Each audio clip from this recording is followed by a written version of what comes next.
Yes, guys. Welcome back to another stream. Welcome back to another panel show. Hopefully, you guys are all doing well. Smash the like button. Make sure you guys are subscribed to the channel as well if you're new.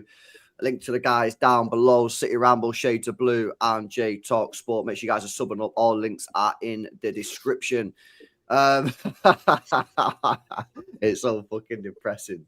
How is it this bad on the second week, boys? I'm fucking just looking at all your faces and you all just look like you don't want to be here. It's fucked. Yeah, hopefully you guys are all doing well. Smash these likes up if you've not done so already.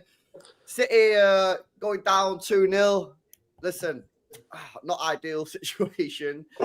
I would have come straight to pulping, man, because I need this guy to pull out. Why? Because I need a fucking positive. I got to start. I told you. So LB texted me before saying, mate, I need you to come on the show tonight. I need your positives. And I said to him, the only positives out today were the fact that it didn't rain. Honestly, what a shit show. Bad, isn't it? You know what, right? For the first 15 minutes, I thought, here we are. We're in here. Got these. And then just stopped with my hands and just sat there and discussed for the rest of the game. I think one of them, we all looked at the lineup and everyone got what they wanted out of the lineup. They all wanted Bernardo out and they all wanted Cherky in. And then. Whoa.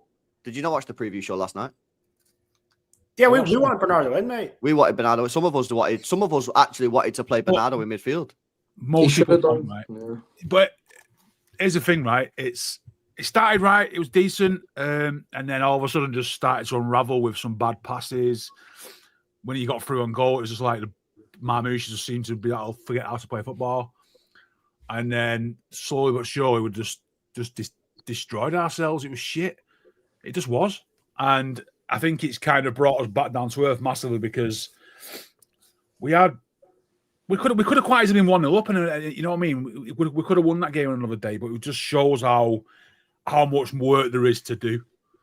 There's still a lot of work in every department. You know, I've seen everyone's making a scapegoat of every single player in that pitch today. I've seen a comment from somebody on every player, even the subs. I've seen people rinsing Doku when he come on in like the 80th minute or whatever it was, just rinsing for. It's like it's just tiring, man. It was a game that was shit. We can all accept that. There's no positives to come out of that whatsoever. Rodri, you know what? Rodri came back. That's the only positive. The rest of it in the bin. And I quite happily just turn my camera off and go to bed. That's how bad things are. I can't find positives, lads. I just can't do it. Yeah, that's actually like the worst part about it, man. At the end of the watch along, I was like, right, let's end the stream with a fucking positive. I sat there like looking at the camera going, bro, like I don't even know. Like, was Bob decent? That's pretty much it. Like, it was just poor boys. Like, I don't know who wants to come in, man. I think it just.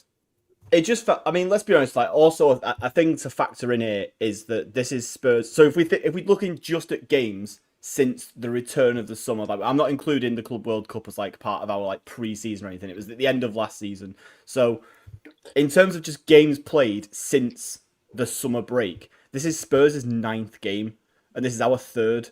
Like, the difference in like sort of preparation and fitness and like the tactical sort of familiarity that those players will have with what effectively a new manager is doing. A bit of a new manager bounce as well. Like Spurs are in a much better position at the moment in terms of their sort of like readiness for this season than we are. Like, this is our 3rd game since returning from summer.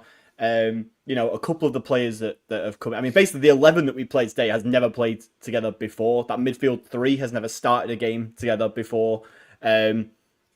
You know, we're in a position where it's just like we're doing the things that the classic City early season things, which is we don't really have massive pre-seasons. We don't do a huge amount of pre-season games. I think Spurs actually had 6 pre-season games before playing PSG in the Super Cup, and then 2 Premier League games on top of that. We just had Palermo, and then we've gone straight into the Premier League. And that means that, unfortunately, the first month, 2 months, maybe even 3 months of the season is our pre-season. Now, the benefits of that means that when it gets to the end of the season, we're like half a dozen games short of everybody else in terms of like minutes in the legs and stuff, so it can be quite good in that sense. But it does mean that at the start of the season, you're going to have some pretty shit performances. And I think this was just there's no real way to sugarcoat it. It was a shit performance. The first half, as Popey said, like started all right. Then we went 1-0 down, and heads went immediately. It felt like a sort of a City game of the last maybe. Certainly last season, but then obviously seasons before that as well, where it just felt like as soon as we've gone a goal down, immediately everybody just goes into panic mode, and it looks like we're going to concede another shortly after that. Unfortunately, we did then concede another shortly after that, and that was kind of tone set for the rest of the game. Then second half we came out and nobody really looked like they wanted to grab that game by the scruff of the neck at all. Spurs did what they had to do, which was defend really well. You can't really complain about what Spurs actually did very well in that second half in terms of limiting us and what we could actually do. They looked quite difficult to deal with going the other way as well. We probably could have conceded another 1 or 2 from them if they'd have, on another day with their crosses to the back post. Yeah, it's just rough. It's just rough that this has come at we lose to Spurs. That's like a thing that just happens. I don't think that in itself, if this was in the middle of like November or December, nobody would really be looking at this and thinking anything major of it because we've lost to Spurs. That's just what we do. But I think this coming second game of the season, and also after last week, and just how much of a high that we were all on after last week. Cherky coming off the bench and scoring, Reinders looking like he's a future Ballon d'Or winner, like Bob looking like he's the greatest winger to grace the football pitch since Messi, all that shite. It's just you know what I mean? That from that to this in the space of 7 days is a rough turnaround. So yeah, I think in isolation it's not a particularly worrying thing, but it's just the kind of wake-up call that you don't want second game of the season, that City are in fact not back. And this is just kind of going to be a little while until we get to the point where we can forget about last season's performances, because this felt like it was straight out of 24-25 to me. Yeah, I agree with a lot of that, especially the last part you said. I've seen so many people say that. And a lot of that is just how we were mentally. Because I was on with LB yesterday and I said, look, we may go 25, 30 minutes not scoring. I don't want the team to fall apart if it gets difficult after a bit. We were a totally different team. Between first 30 minutes, we were fine. After the first goal, we just didn't look like getting back together at all. We looked very disjointed after that. And that's a worry for me. Because when we were in that 1-14, we would start games well, sure. But as soon as the first goal goes in, we look like we want the ground to swallow us up. Look, and again, another point I made yesterday is we need to find our best 11. And maybe I was going too far there. Maybe we need to find our best back line. Because today it was ropey. It was very ropey. Now, you could say, okay, Nuri came off. That's an issue. But no, our left side, it seemed okay. A lot of it came down the right. And then the second goal, normally I'd say it's inexcusable. But then again, when I signed the contract for Trafford to be our number 1, I read the fine print. Mistakes will happen. So, you have to accept it was a mistake. But then again, we knew this would happen. We knew this would happen at some point. So I don't think you can give up on him now. I know there's a whole argument. Okay, bring in Donnarumma now. But again, were we thinking like this before the Donnarumma links came in? Because before the links came in, we were all like, okay, he makes a mistake. That's fine. But now we're getting all over him. Now it's like we need to replace him now. So I don't know. I just don't know where we go from here. We need to find the best balance at the back, and I'm not sure where that comes from. I think the conversation about Donnarumma, you say, well, that the idea of him not getting time is only because of the Donnarumma conversation. I think that's reality. Was we've known that Donnarumma might be coming in, and the only reason he's getting this chance is because of that. Because if Ederson wasn't going anywhere, Ederson would be the number 1. And I've always advocated, from going back to when we brought Trafford in, that he needed time and that we should transition him slowly. But I did say, and this is to your point, Danny, that if we do start him, or if we do just kind of throw him into the deep end, we have to be able to kind of ride that roller coaster until it evens out. He's going to have his ups, he's going to have his downs, and we have to be okay to just deal with that. I didn't expect it to happen week 2, though, to be honest with you. It was a little, that was a little testing. I can't lie, yeah. I'm gonna say it right now, mate. I think he was set up to fail. I'm sorry, I've watched football for over 20 years, mate, yeah? This guy's a 22-year-old goalkeeper, and you're asking him to play like Ederson in his first game at the Etihad Stadium, playing out of the back against a team that's got a new manager. He's full of confidence, and we always get beat. It was the most bait error I've ever seen in my life. For me, if you're going to play that style of football, you play Ederson. Yeah, today, if he's playing Trafford, I personally believe that what he should have been saying to Trafford before the game is, Trafford, you're 22. This is the first time you've played at the Etihad in front of these fans as a Manchester City player. Only pass the ball to the edge of the box if the man is completely unmarked. Otherwise, go long. If the ball doesn't go to a City player, no problem. But what I don't want you to be doing is giving the ball away to a Spurs player on the edge of our penalty area. It's the most bait error I've ever seen. And people are acting like this. Oh, my God.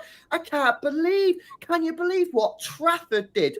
What are you talking about? Can you believe what Trafford did? It's the most bait error I've ever seen in my life. And for me, I must say it, I think Pep set the guy up to fail. Absolutely ridiculous. I remember John Stones in his first season under Pep Guardiola. He made a mistake against Southampton at home where he tried to dribble the ball out on the edge of the penalty area when he should have just fucking hoofed it long. And Southampton scored. We ended up dropping points. And about a couple of months later, he come out and did an interview and said, I didn't realise that Pep is completely fine with me kicking the ball long if I'm under pressure. And in that particular game, he referenced the Southampton game. He went, I should have just hoofed it, but I thought I had to play out from the back. I just don't understand why we was forcing Trafford, a 22-year-old who would have been a bag of nerves today. I don't care what anybody said.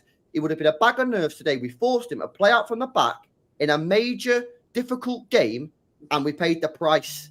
Yeah, so yes, Trafford's at fault and he'll lose his position in the squad, right, when Donnarumma gets signed.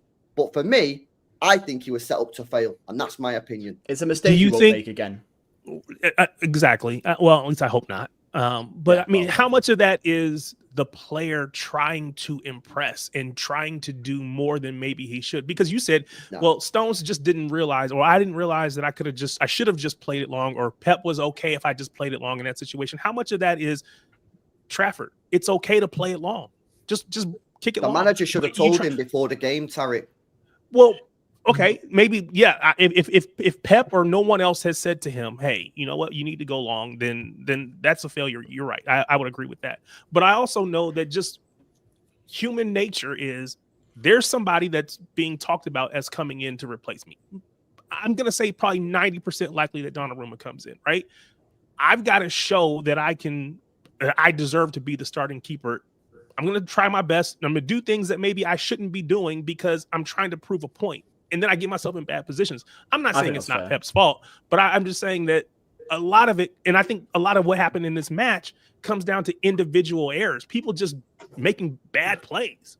And that's frustrating because we talk about how much class and how much quality we have, but then you see them do dumb stuff, and that's frustrating. No, but I agree with you. I'm not taking it away from Trafford. It's a fucking bozo error. The point that I'm making is, in my opinion, like Pep Guardiola's been a manager now for over 15 years at the top level. He must have known before the game, James Trafford, a 22-year-old keeper in that situation, is at risk of making a big mistake because of the nerves and the fact, because he's young, he's likely want to impress. Yeah. So that's where I think Pep should have changed his style. I think his last words should have been going long a lot. Yeah, Pep's last words to Trafford should have been, "Hey, if you need to, just kick it long." I agree with that completely. To be fair, we don't know that wasn't. We don't know that wasn't. And that's all I've said, Joe. Is that we don't know. Be a case that and it could just be a case that he thought in that moment, I've done this in training, he'll have probably made that pass successfully so many times, and a City player will have dealt with it, and it will have been no problem. And he probably just thought, well, I can do this because I've done this so many times before, and obviously made a misjudgment, and obviously it's cost us. But I mean, I'm exactly the same as you guys. Like I'm as Danny was saying before, like I would. If it wasn't for the fact that Ederson was seemingly desperate to leave, I would happily just stick with Trafford long term and have that be our guy. And I'm fine with this period of him first playing for us, meaning that there are going to be errors that get made and that it's going to be a bit ropey at the start and stuff. I mean, Ederson's made errors similar to that in his time at the club. Like that, he made that exact error against Spurs. Against Spurs, you can be as good with your feet as you want. That was the tweet I made earlier. Yeah, you can be as good with your feet as you want, but you're still going. That error will happen. And unfortunately, when you first join the club and you're first still getting used to things and everything like that, and you're playing against a team like Spurs, as LB's just said, where they're pressing really well, they're under a new manager, they're fit, they're firing because they've played, nearly 10 games already. Like, that is going to happen, and that's fine. But I think I do agree, LB. I've not really considered that before. That obviously he's been kind of hung out to dry a little bit, and it's not. And it's a weird one because you either play the 22-year-old who's just playing what is second game for the club, second like professional game for the club in this situation, first game at home at the Etihad, returning to the club where he came through the academy, or you're playing Ederson who's got both of his eyes on the exit door. So, like, what do you do? Like, at that point, you're damned if you do and you're damned if you don't. But obviously, like, you can... We'll never know what... Trafford could do an interview in 2-3 months' time where he says, look, it was my fault. And Pep did say you can go long and I just fucked it and I got too cocky, whatever. And then fair play. And at that point, yeah, fair enough. But the first half didn't indicate that was the situation. No. And yeah, we saw enough of him against Wolves with his long to mid-range passing that he was comfortable doing, that we've seen enough to say that he has been told that he can do that. So it's a bit of it's a difficult one. But obviously, like, I'm not really holding a grudge against Trafford. He's not the reason why we lost the game. We lost 2-0. No. Like we didn't score a goal regardless. It's not like it really changed anything. There is context for it as well, because I imagine Pep's probably happy that he's fucked up and he knows he can only. He's happy that these mistakes have come. He can only bounce back from this. It kind of makes a man done it when you fuck up like that, I think. And, look at David Raya. When David Raya went into Arsenal, he stunk the place out as well. He was very similar. He was making mistakes, and look at him now. He's arguably one of the best keepers in the world, right? So, this young lad, he'll make mistakes. He'll probably make more TV. It's just teething problems, man. We'll have to suffer it.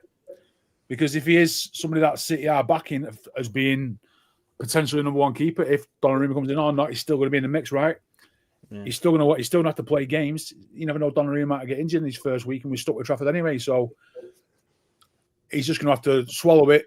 What was it Joe Hart said about him in pre-match? Was it like physicality? He's physically developed. He's a mentality. He's got a character, and he just says, "Try and beat me." So he's got a bit about him. So I imagine Trafford will be sat home absolutely wounded, but he won't want to make that mistake again. Yeah. I hear it. Will he get the chance? It'll happen again. It will happen again. And the other part. Oh, go ahead. I just don't get why there's a different reception for Trafford and for Husnov. Remember Husnov against Chelsea? He made that awful mistake on the stadium. Our whole fan base picked him up and said, "Get him back in, give him another chance." Why is everyone melting down about Trafford now? I don't get it. Why does because our defense was such dog shit when our defense was such dog shit when Kuznov came in that we were mate, I don't care.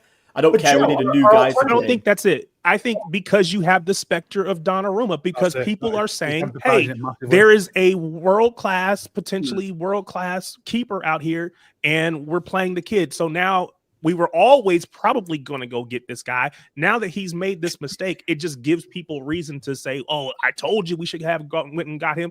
I actually want Donnarumma less today, because again, all it's going to do is kill the kid's confidence. It's going to kill him. Yeah. Even though he was probably always coming, it's going to feel like I made a mistake and then they brought in a replacement. That's not the case, because he was always probably coming. But that's how it's going to feel when he doesn't get back in that starting lineup for however many weeks. Now, hopefully, even with Donnarumma coming in, there's a transition. We have to keep playing him for a couple weeks. He can get some of the rust off before, not even the rust, but get some of the quote unquote the stink off before Donnarumma actually gets back on, actually gets into the goal. But it's just frustrating you're right that I think there is a difference, but I know why. It's because there's just it makes Donnarumma a better goalkeeper already. He's never even kicked a ball for the club. Yeah, exactly. And I don't think he's going to do any better in those situations. Social media's going mad for Donnarumma, like he's going to come in and save the world already. It's like, calm the fuck down.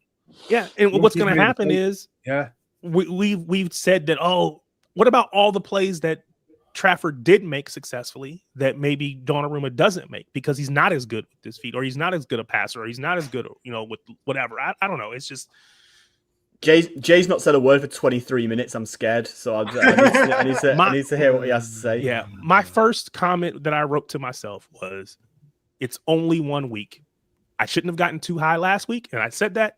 I shouldn't get too low this week. It's a little bit harder for me to just kind of just be cool, let time go, because as you said, we typically transition into the season a little slow, but it's just a little difficult.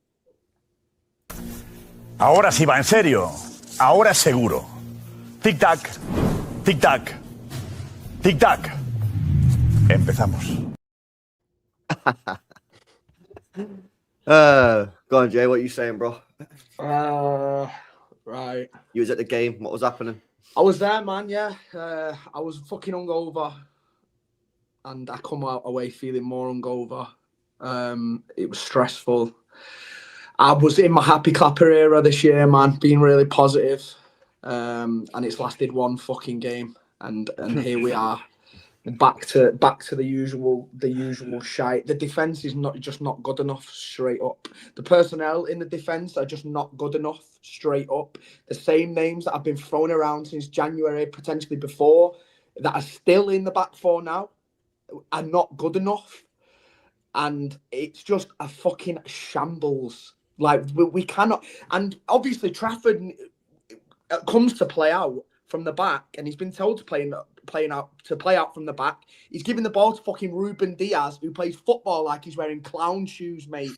Like the whole press from Spurs, they were covering John Stones, they were covering Rico Lewis in the press, because they knew if Trafford gave them the ball, then they can play out or dribble it out. So they were happy for him to give it Diaz every single time, and then they were just swarming Trafford and Diaz as soon as one of them got the ball. And that's how we lost possession every single time.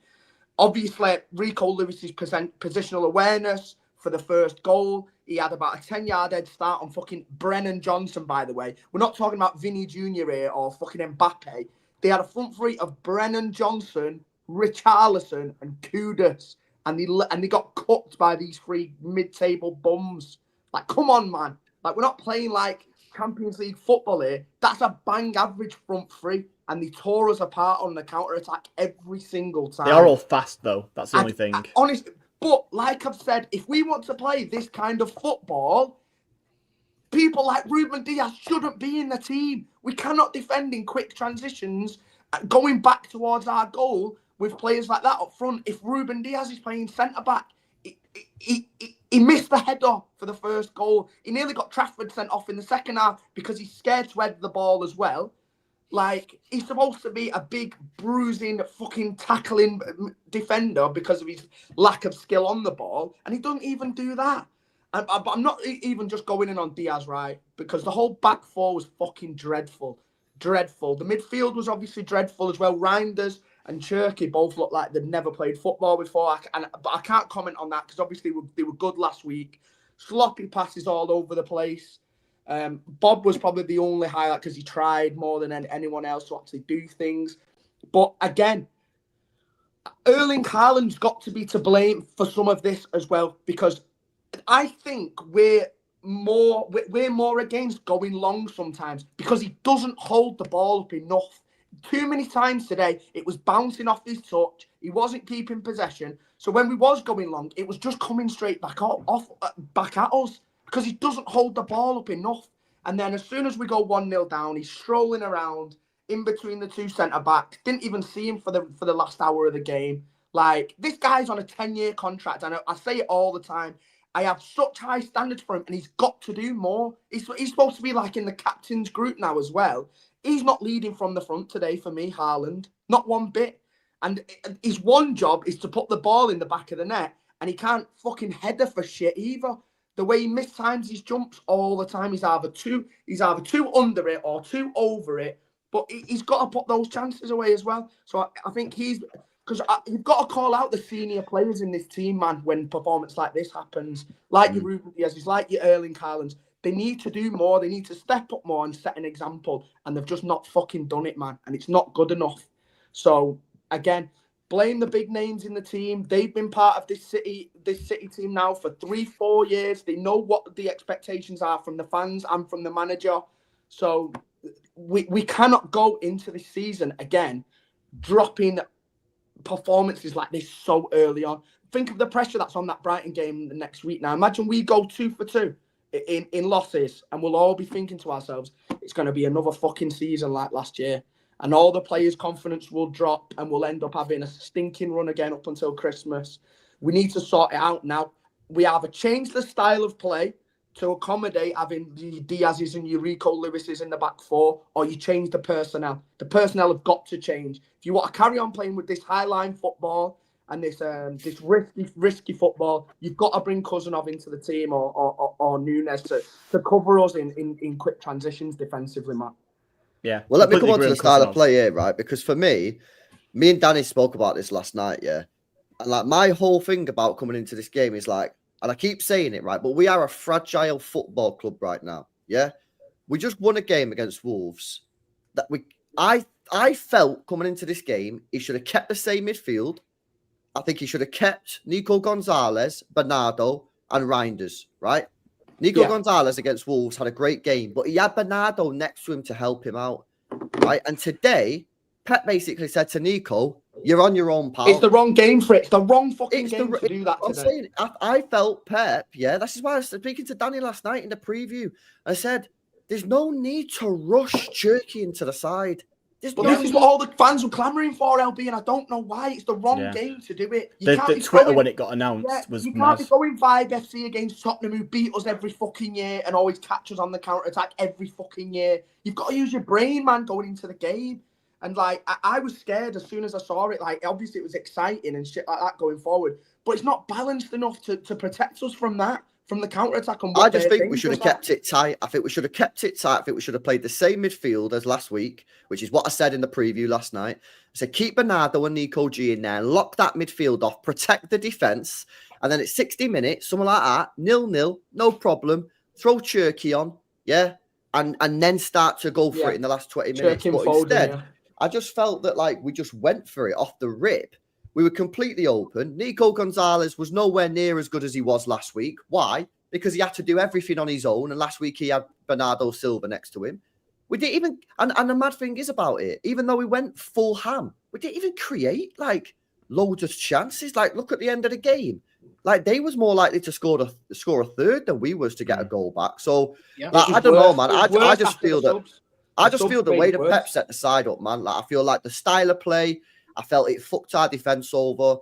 Like, I don't think anyone in that team is confident right now. And playing out from the back with the risky passes when you've got Trafford in goal, his Etihad debut, the midfield, leaving Nico G in there. I felt, and I tweeted it before, I felt like he set the team up like we just won 10 games on the bounce and that everybody was on mad form. When actually, the team's fragile as fuck. A single goal goes against us and everybody crumbles.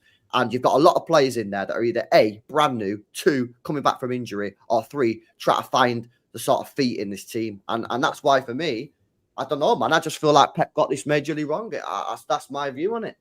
I think you're a bit harsh on Haaland there, Jay. I think he was. No, Joe. You can't. Please let me explain before you go off. Right? Go on, Joe. I think, like, don't get me wrong. He absolutely should have scored. I'm totally with you on the headers. Bernardo Silva is a better header of the ball than Haaland. Like, that is just a fact at this point. Like, it's the chance that he had with his head at the end.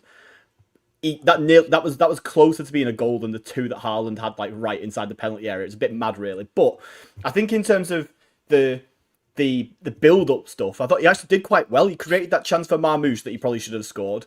He nearly created that chance for Cherki, I think, as well, inside the penalty area. To, like, their keeper fucked it up and had to, like, square it across. He should have done a better pass there ultimately, and I think he came deep quite a lot that game and, like, held it up and did a bit more of the sort of. I don't want him to come deep.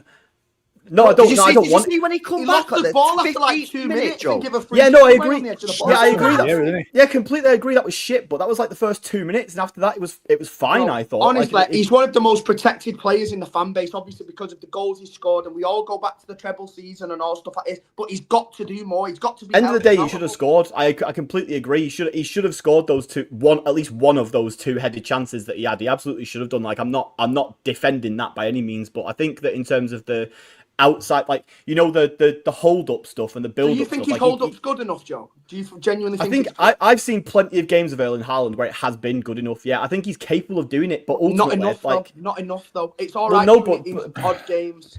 No, but in most games he's not being asked to do that. In most games he isn't being asked to do the hold up and the build up stuff. Like he's being asked to just sit on the edge of their on the shoulders of their defenders and wait for chances. And that's, as you say, that's where he deserves the criticism for not putting the chances away when he gets them, like he didn't today.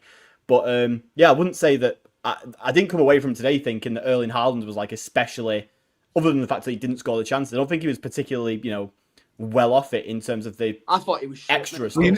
Right, you all know me, and I very rarely criticise anyone. I am with Jay today. He was absolutely dog shit. He was. His first touch was horrible. He was so far away from the goal. I'm hoping you'd never agree with me on this usually either. He was well off, the right? biggest And I'll tell you blazer now, on this panel, so when Poopy says something like that, it's mad.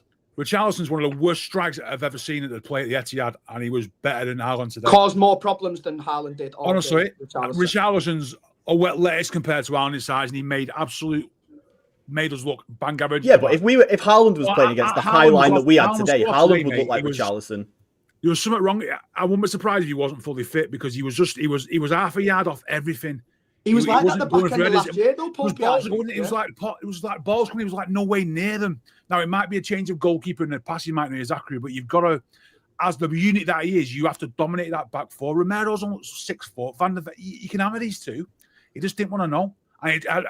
From where I'm sat, I'm looking down across the whole thing. I couldn't take my eyes off him, just seeing how bad he was today. He was really bad. And maybe it's just a different perspective being at the game and watching him, but he just seems so off. He just didn't look interested. He just seems so off it. It's like you say, with those odd times where you've got to go long, he needs to do something to try and get us out of our half. There was a good half an hour in that second half where we could not get out of our own half because there was no outlet pass. We couldn't play out from the back because of the howler that Trafford and all them guys were having at the back. So the only option then is to try and go long, and we can't do that if the ball is coming back to us every time. He's got to do better. He's got to do better. For the money that he's on, for the contract that he's got, for the reputation that he's got in world football, he's got to be held accountable more. And I know he's protected by the fan base because of how great he is, but he was shit today. He was genuinely he weren't good shit. at all. And I don't criticize anyone, but I think it's fair to say that he needs to be better. I think that's perfectly fine. I think it's hard to criticize him for dropping deep when we've asked for that for so many years. We've said, he needs to be more involved in the build-up. Yeah. He only has X number of touches. So then he starts dropping deep, which means he's not further up. Do I think he should be better in holding the ball up with as big as he is? Yeah, but everybody's got room that they can improve, right? But it's not just him. You think about last week, there was just a big drop off from last week to this week across the board. Maybe that has to do with the opponent. Maybe it's just we kind of read into our own headlines and thought we were better than we were. I don't know, but we weren't as good as we were. Stones last week, we said, the high line and the back line they were completely in sync. They stepped up at the same time. Everybody they played that offside trap perfectly. But then this week, their first goal is because Stones doesn't step at the same time. It goes to VAR. He's holding him on. So now they get a goal from things that last week would have been, the offside trap. Oh, that's perfect. Great, hand clap. It wasn't as good this week. Stones wasn't as great this week. Diaz, again, he's playing on the wrong side as far as the buildup. The ball from the keeper is coming from a right-footed keeper versus from a left-footed keeper. There's a lot of stuff that's going into it. I think there is a lot of room for improvement, and I think we will see improvement. But we've only got 2 games to go off, and it's a little frustrating. I just, and then, of course, the Ederson going out and having to bring Ake on. It's just a lot of things that kind of conspired to go against us.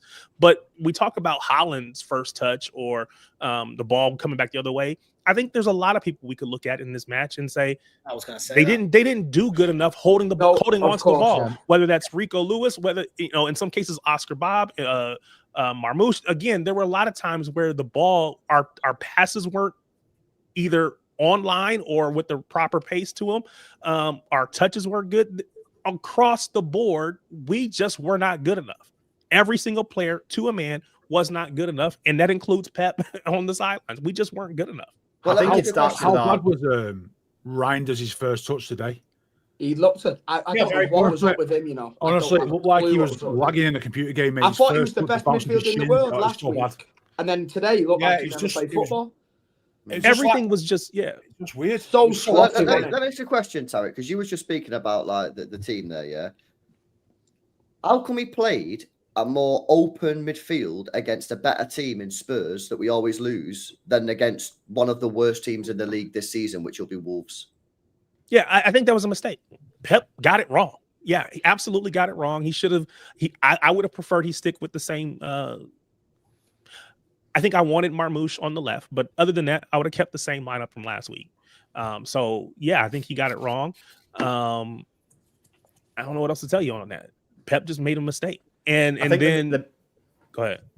I was just gonna say, I think the midfield's where it all just stems from that person. I know the back four was obviously shit as well, but I think the back four wasn't shit last week, and that was helped by the fact that, as LB pointed out before, like they had Bernardo and Nico ahead of them doing a lot of the stuff that helped cover it. Like it felt like today, we were watching a midfield from last season full of like the shit that we didn't want to see. Only actually we were watching a guy we signed in January and two guys that we signed in the summer who were supposed to help fix this problem. And because of the way that it was set up, obviously it didn't help that those three haven't actually started a game together since arriving at the club. But another mistake. As LB's pointed out, like you've put Nico, who has not really played a game as a lone six since he started. There's always been either whether last season it was Kovacic, Gundo, or Bernardo alongside him. And last week it was Bernardo alongside him, and now this week you've put him up against one of the most difficult. I know that you said before that the quality of their forwards is mid-table, but it's realistically not, and also they're really fast. And you put in Nico in there on his own in front of our back four, which is not fast, and just it felt like an insane setup, really. And I know that, and it was weird. Bizarre. It was so weird. It was so weird seeing Makes the no Twitter sense. timeline going off when Cherky was said to start, and I was just thinking. But why? Like, what's no he? balance in What's the he? team, What's he done? Like, obviously he scored a goal last week, but what did he actually do in that last 15, 20 minutes of the game that made you think this guy's got to start against Spurs, the most difficult opponent that we face apart from Liverpool and Arsenal? And do you know what all else is season wild long? from Pep? What else is wild from Pep? That we went then 2-0 down, and then he brought Bernardo on. Like that was going to fix being 2-0 down. Like I think. worse. We No, got worse. We had him running down the wing, trying to like take people on and getting shrugged He off. was- But he was shocking I when he think came Pep. out. I think what happened at that point, though, I think Pep realised the error. So But it's swapped too late, it. bro. But, Yeah. but that, at that point, it's too late because you're 2-0 down. So at that point, you need a Cherky on the pitch. So when he subbed off Cherky and put Bernardo on, When we need I a think- goal, yeah. I think he's clocked it. I think at that point he's Fucking clocked it and gone, crazy. shit, I actually need to have Bernardo on the pitch in that Nah. midfield to help that midfield. That was But, mentally unstable, that decision, bro. Something's wrong. but at that point, obviously you're 2-0 down. So it's the wrong decision. But I just think at the moment, while the club is in this sort of fragile state and we're still fucking bare nervous in every game that we're playing, I think he needs to get that midfield solid as fuck, like it was against Wolves with Bernardo Silva and Nico G, or Rodri and Bernardo Silva, or Rodri and Nico G, just help protect the defence. And you just try and you full send a 10 like a Reinders or a Church, and you have your wingers and you just do that and have full protection. Whereas That today, gives the double pivot to come get the ball off Trafford then as well, remember. Exactly. That's two extra players showing for Trafford who can come and pick the ball up in the pockets in the midfield. You said it best before, LB, and you said that it looks like it felt like he's put a team out that you put out when you're on a mad winning streak and you're like, That's what I felt. and everybody's mentally like right up there. Everybody's like in form, well up there, and everyone's thinking, you know what? I don't care who we play against. This could be Madrid, it could be Bournemouth, it could be fucking anyone. I don't care. We're going to win. Maybe and Pep instead, did the after last week as well. And instead, well, that's what I'm just going to say. Yeah, it felt like he's bought into the hype of last week as much as anybody else. Now, I'm just saying that. Obviously, Pep is fucking insane about every game that he goes into. I'm not saying he literally just saw 4-0 and went sick. We can beat anyone now. But I just think it just feels like a team a midfield that should never have been put out against Spurs. And the back four, like, whatever. Like, I saw no reason to change the back four after last week. I know it was Wolves and obviously this is Spurs now, but I think if you're going to keep the back 7 players, Trafford, Lewis, Diaz, Stones, Aït-Nouri obviously went off injured, which isn't really his fault, and then put Bernardo and Nico in front of that. If you're going to keep those 7 players the same, I wouldn't have any complaints about that at all going into this game. But I think the moment that you change especially with the midfield that's actually covering the defense. The moment you change any of that, it just leads to the rest being a bit of a fuck up from there, and that's what we got ultimately. Bro, I was watching John Stones play these little chip balls over the top, Joe, into like midfield, and I was like, what are we doing? Yeah, we just come back off the back of a shit season. We've got a win. We just got dicked, by the way, by Al Ali in fucking Saudi Arabia that 2 months ago no one had even ever heard of, and we just got fucking dicked off. Yeah, we finally beat Wolves, played well. And this is what I'm talking about, like small steps. Let's get some wins on the board. Let's build some confidence up and then start passing out from the back. Then start getting Trafford to do that. Then get John Stones. But I just felt like I was watching a team, bro. Yeah, it was felt like they'd won 10 games in a row. And as soon as it went to shit, they had no answers. Why? Because when you're low on confidence, that's what's happened. Anyway, let me come to some of these chats, boys, because they've been stacked here a while. Smash these likes up as well, people, on the way in if you've not already done so. Shah says warning signs were already there at Wolves. Diaz is finito, says Amar. I think you got to get Huzanov in there, bro. I'll be real. Big up to you, bro. Big up to Tom, says we are cooked, bro. Big up Tom, man. Appreciate the super chat. Big up Scalabur, says today was an inside job. Levy told City, give me a win and I buy Savio for 80 million. I refuse to believe we were that shit naturally, says Scalabur. Big up, bro.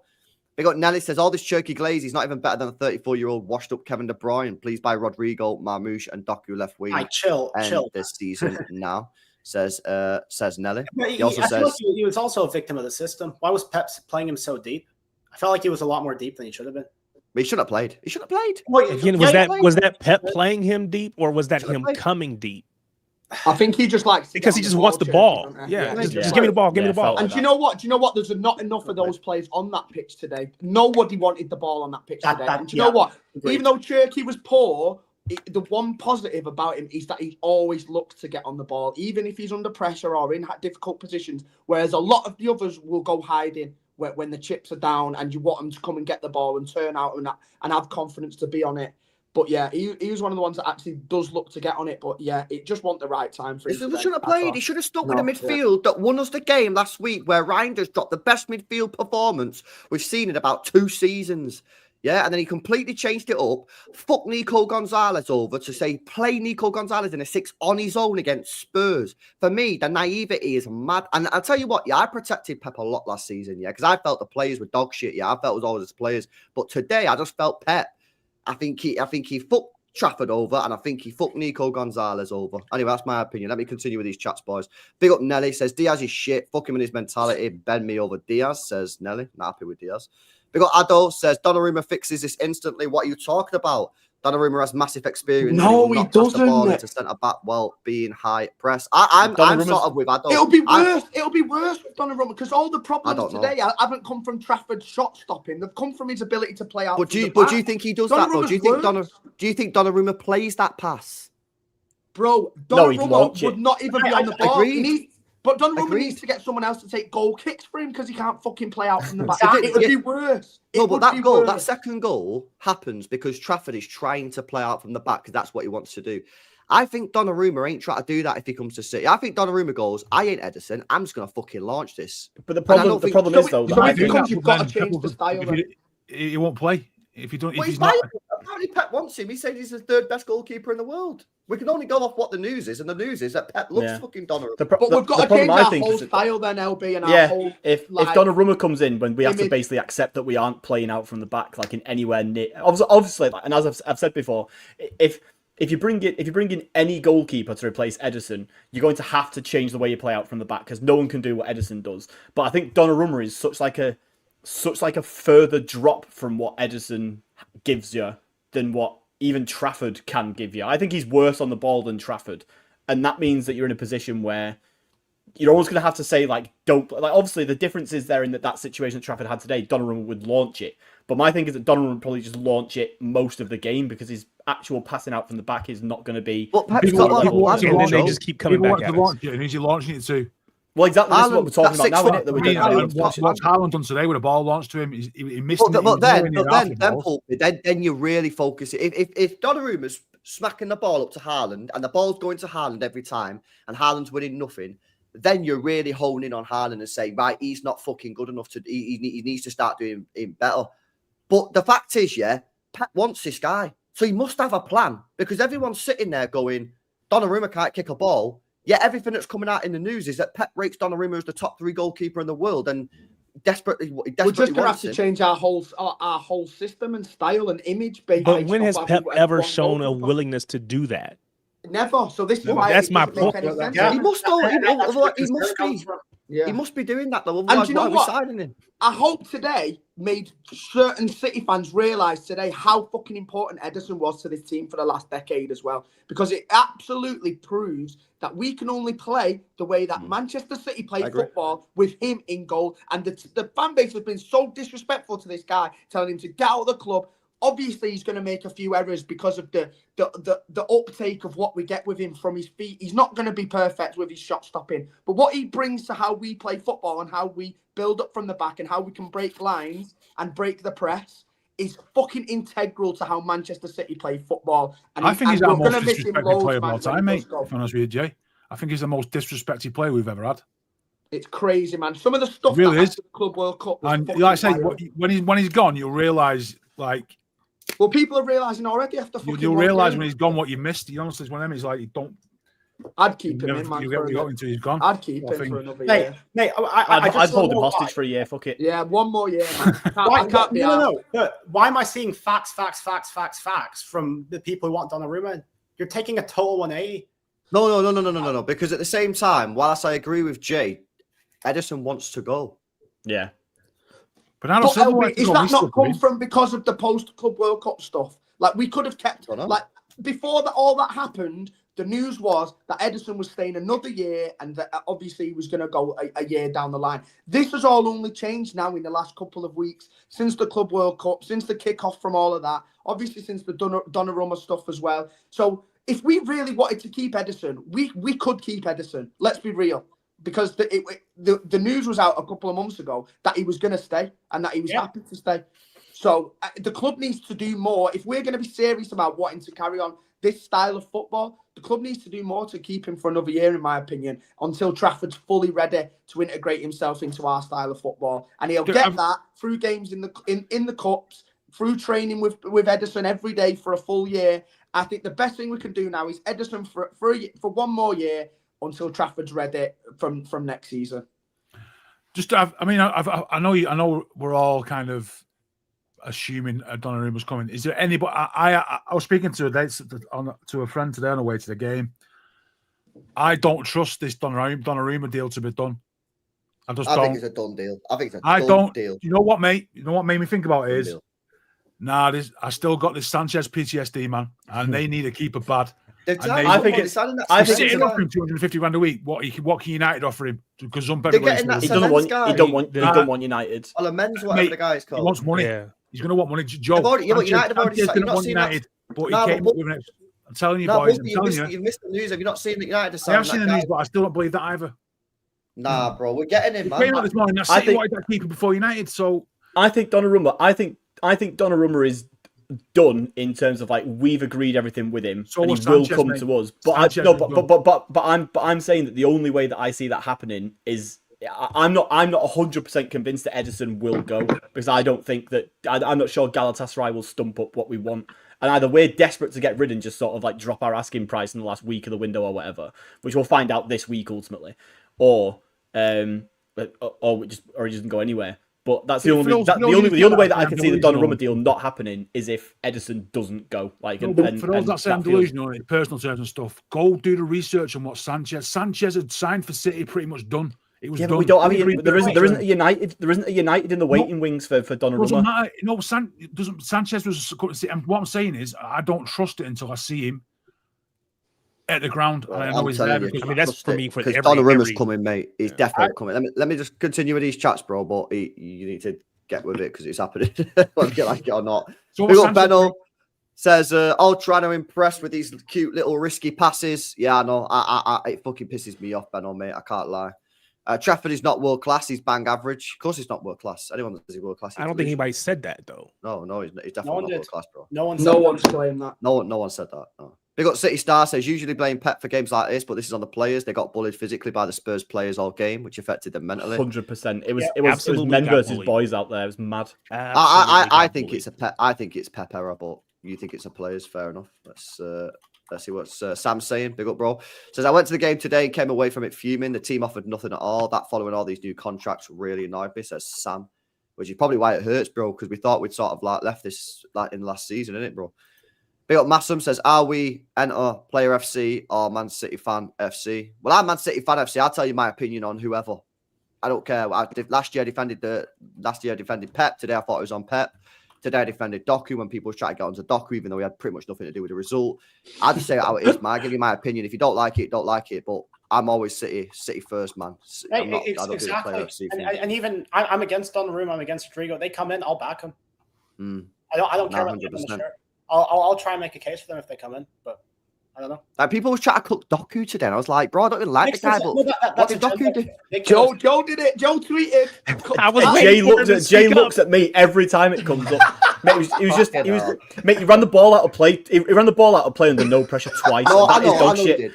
I know he did, but it's like, not the reason we lost today, is it? No, of course it's not. But there's a difference between the reason we lost and bad. Like those are two things that can be true. I agree. But people was cooking him after the game, and I was like, bro, like all the things that we can talk about, and you want to talk about Doku, like what the fuck? Like it's just wild. Anyway, what was it that Joe said? Joe said like some things never change. One of those. Yeah, things. my ultimate point was that we went 2-0 down to Spurs, and the tweet I originally put out was some things never change, and then Doku came in and did what he does all the time for the last 2 years, and I quote tweeted and said, and Jeremy Doku is one of them, and that apparently is not acceptable to say.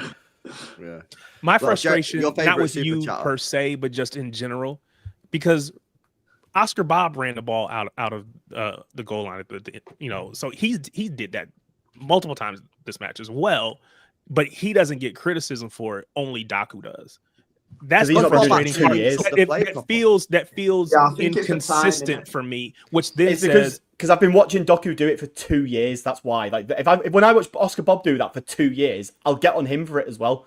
But I've been watching Doku do that for long enough to the point where I'm thinking you shouldn't be fucking doing that anymore. You should be. And one of them wasn't like a close run to the byline that he just is a slightly heavy touch and the other guy pushed him off or anything like that. One of them was on the touchline and he was nowhere near a Spurs player and all he has to do is just knock it in a straight line and he knocks it out of play. It was bad. But at that point in the game, it's always Doku coming on when we're fucking 1-0 down and 2-0 down, and I feel like that's what I think he should be good for. He's trying to force it.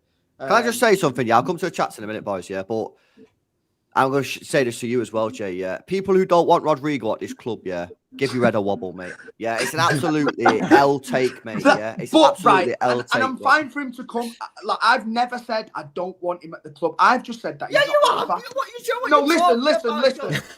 We're going to get receipts. Listen. I don't think he's as good as people make out. Is all I've said. I don't think he's world class. His numbers aren't great. Like, and we're talking about wanting numbers. Like you all. He's better than what we've got, Jay. No, I agree. But are you considering Marmoush in that? On that point, though, LB, if Rodrigo was in the team today, nothing would have fucking changed in that game. That had nothing to do with I disagree. I think he's better. There's no way. He's a better left winger than Marmoush, so he'd be better on the left than Marmoush. 100%. The whole problem was the fucking back four and our ability to defend and play out from. It would not have changed the fucking. But you can't say no to left wingers because they won't fix the defensive problem. That's not what they're for. I'm not saying no. But we're not bringing Rodrigo into how it could solve all our problems and stuff like that because it would not have changed the result today one bit. It would not. You can't say that, Jay, because the amount of times that we got a chance to put a ball into Marmoush and you got someone who's on a wing who's proper.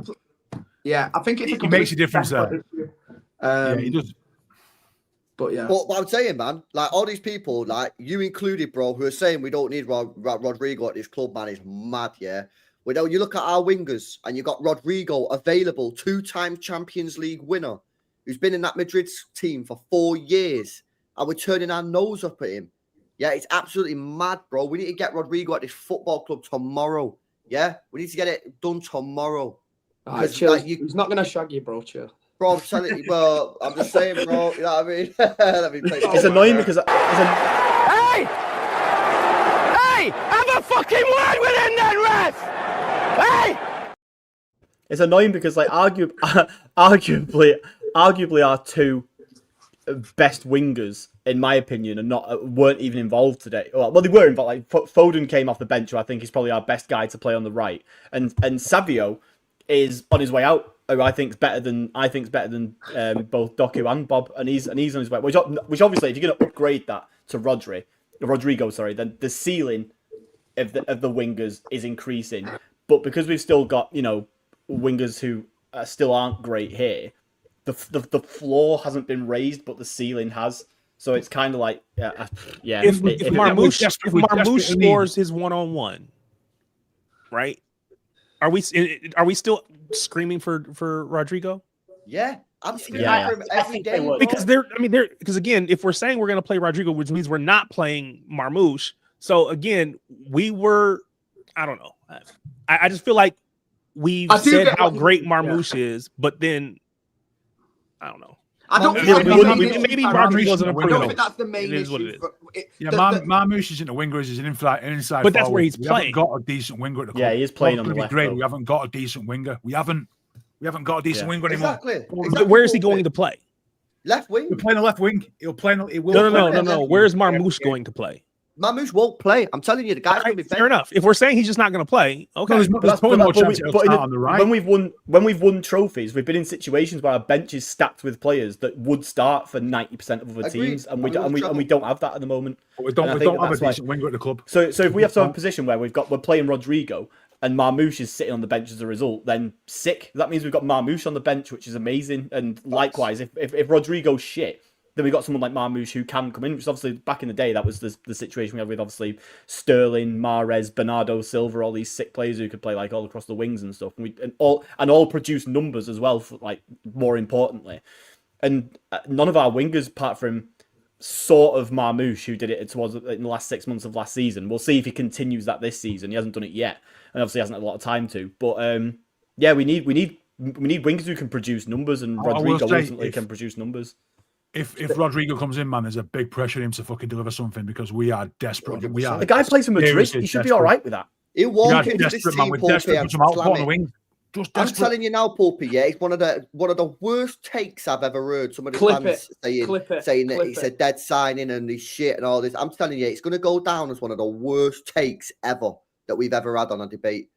People try to tell me that Rodrigo's ass when we've got because all they do is look at transfer marks and spreadsheets, don't they? It's mad, bro. It's crazy. Like, you've got a guy here who's won 2 Champions Leagues, has been part of a Madrid team for 4 years, playing week in, week out. And because his time at Madrid has come to an end, people are just going like he's shit. And then they'll pull stats out their ass to suit their narrative on Rodrigo. And as soon as you pull a stat out to point out that our current wingers are not that great either, they go, oh, why have you got an agenda? But they were the ones who pulled the stats out. Anyway, some guys just quote tweeted me and put, why do we want Rodrigo? The guy got 5 La Liga goals, man. Yeah. But then when I say, well, Doku's got 1 assist to Erling Haaland in 2 years, they don't like hearing it. When you say Savinho scored 1 goal in the year in the Premier League, they don't like hearing it. Well, don't pull out stats then. Do you know what I mean? Didn't Rodrigo still score? It was only 5 La Liga goals, but wasn't it more goals in the league than Doku and Savio combined last season? Probably. Like, it's still better than what we've got, which I think a lot of people and obviously, as you said, I think we said this last time we had a chat about it, but that stat, it purposely leaves out all the competitions that he did score a lot of goals in, including the Champions League. Because they pick out that's what I'm talking about, Joe. They pick out the stats that suit their narrative. But as soon as you hit back with a Jay's smiling because he knows that he's done that multiple times. He does, because Jay's always doing it as well. 5 La Liga goals, 5 La Liga goals. And then I'll tell you what they do as well with Savio. They go, well, Savio got 10 La Liga goals in Thingy. Yeah, well, Savio played on the left wing in Girona. We don't play him on the left wing. Mm-hmm. But I don't want to get rid of Savinho, yeah? And if there was an opportunity for Pep Guardiola to play Savinho on the left-hand side, I'd be a lot more, thinking about getting rid of him. But Pep's not playing him on the left-hand side. He's playing him on the right, which makes my decision a lot easier. Yeah? It's a madness. We've got a player here, bro, that's like, he'll walk into this team and elevate the side. And people are saying no. They'd rather watch Doku and these guys and that. It's mad. I'm mad. I can't believe it, man. And the price as well. Apparently getting for like 80 million euros, they're now saying online. If Real Madrid, right, didn't have a lot of drama going on and they hadn't signed like them 3 idiots up front that they've got now, you won't be getting Rodrigo out of there ever. Yeah. And by the way, he's randomly come surplus to requirements in one of the best teams in the world. And they've signed Mastantuono from River Plate because they want him to be their version of Yamal. Yeah. Danny, am I right or am I wrong? Yeah, they're right. That's what they want. They're desperate. Rodrigo. They're desperate, bro. So he's getting binned from a kid from the favelas, then, pretty much, bro. Because they want to have their own version of Yamal. That's what they want to do. Oh, sounds like a proper killer. Don't dig the hole deeper, Jay. Just let it be, man. You do make a good argument here, but I can't wait till Rodrigo comes in. He's literally getting binned from a kid from a fucking Argentina. I'm telling you, when Rodrigo comes to this team, scores his first goal, which will equal Savio's Premier League goal scoring record, and then get an assist to Haaland, which will equal Doku's assist record to Haaland. Yeah, he could do that in one game, by the way. Yeah, people are going to look proper dumb. Oh, listen, as soon as he's in that Man City shirt, I'm going to glaze him to the full. No, you don't get to do that. That's not allowed. But you can't. You've got to stand on business, Jay. Stop twerking for fucking Real Madrid players. I'm sick of it. Stop it. Just put your asses away. Wait till he signs. You can't say he's shit until the moment he signs. That's not allowed. Jay, because it's like I DM'd you the other week. I said, back on October 27th or whatever, everyone was calling Real Madrid shit club, classless club. I hate them. Don't bring him in. As soon as we get linked to Rodrigo, 5 minutes later, he's suddenly serial winner. Bring him in. We need him now. Brings quality to the team. Jay, right? So if you're not allowed to twerk for Real Madrid players, right? If you're not allowed to twerk for Real Madrid players, go on. Then what would you do for Valverde? I wouldn't nothing, bro. Get him off his panel. No, I'd obviously take him. I'll take him, but I'm not going and like brassing myself out and going, oh, Rodrigo, please come to us. We need you so much. Yeah. Like, just relax yourselves, man. Just chill out a bit. Like, have some respect. Bro, you're tweeting on the daily. No, because you're doing a different thing, because you're not just saying, I'm not brassing myself for Rodrigo. You're tweeting on the daily, hating on Rodrigo. You're actively against him. He had a tweet go out in 10 seconds, right? He had a good tweet go out in 10 seconds. That ain't me, bro. It was in 10 seconds, Diaz. He must have had it sat there and fucking stand like, ready to go. I'm having this. He was out. People are starting to click on Puppy, man. People are starting to listen to the Messiah. You had that tweet out in 10 seconds, mate, about Diaz. He didn't win another 10 seconds and you're supposed to be at the game.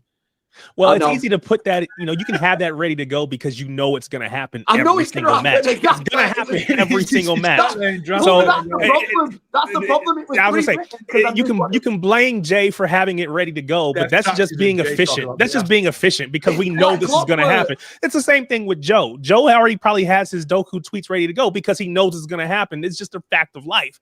I do think your criticism of Rodrigo.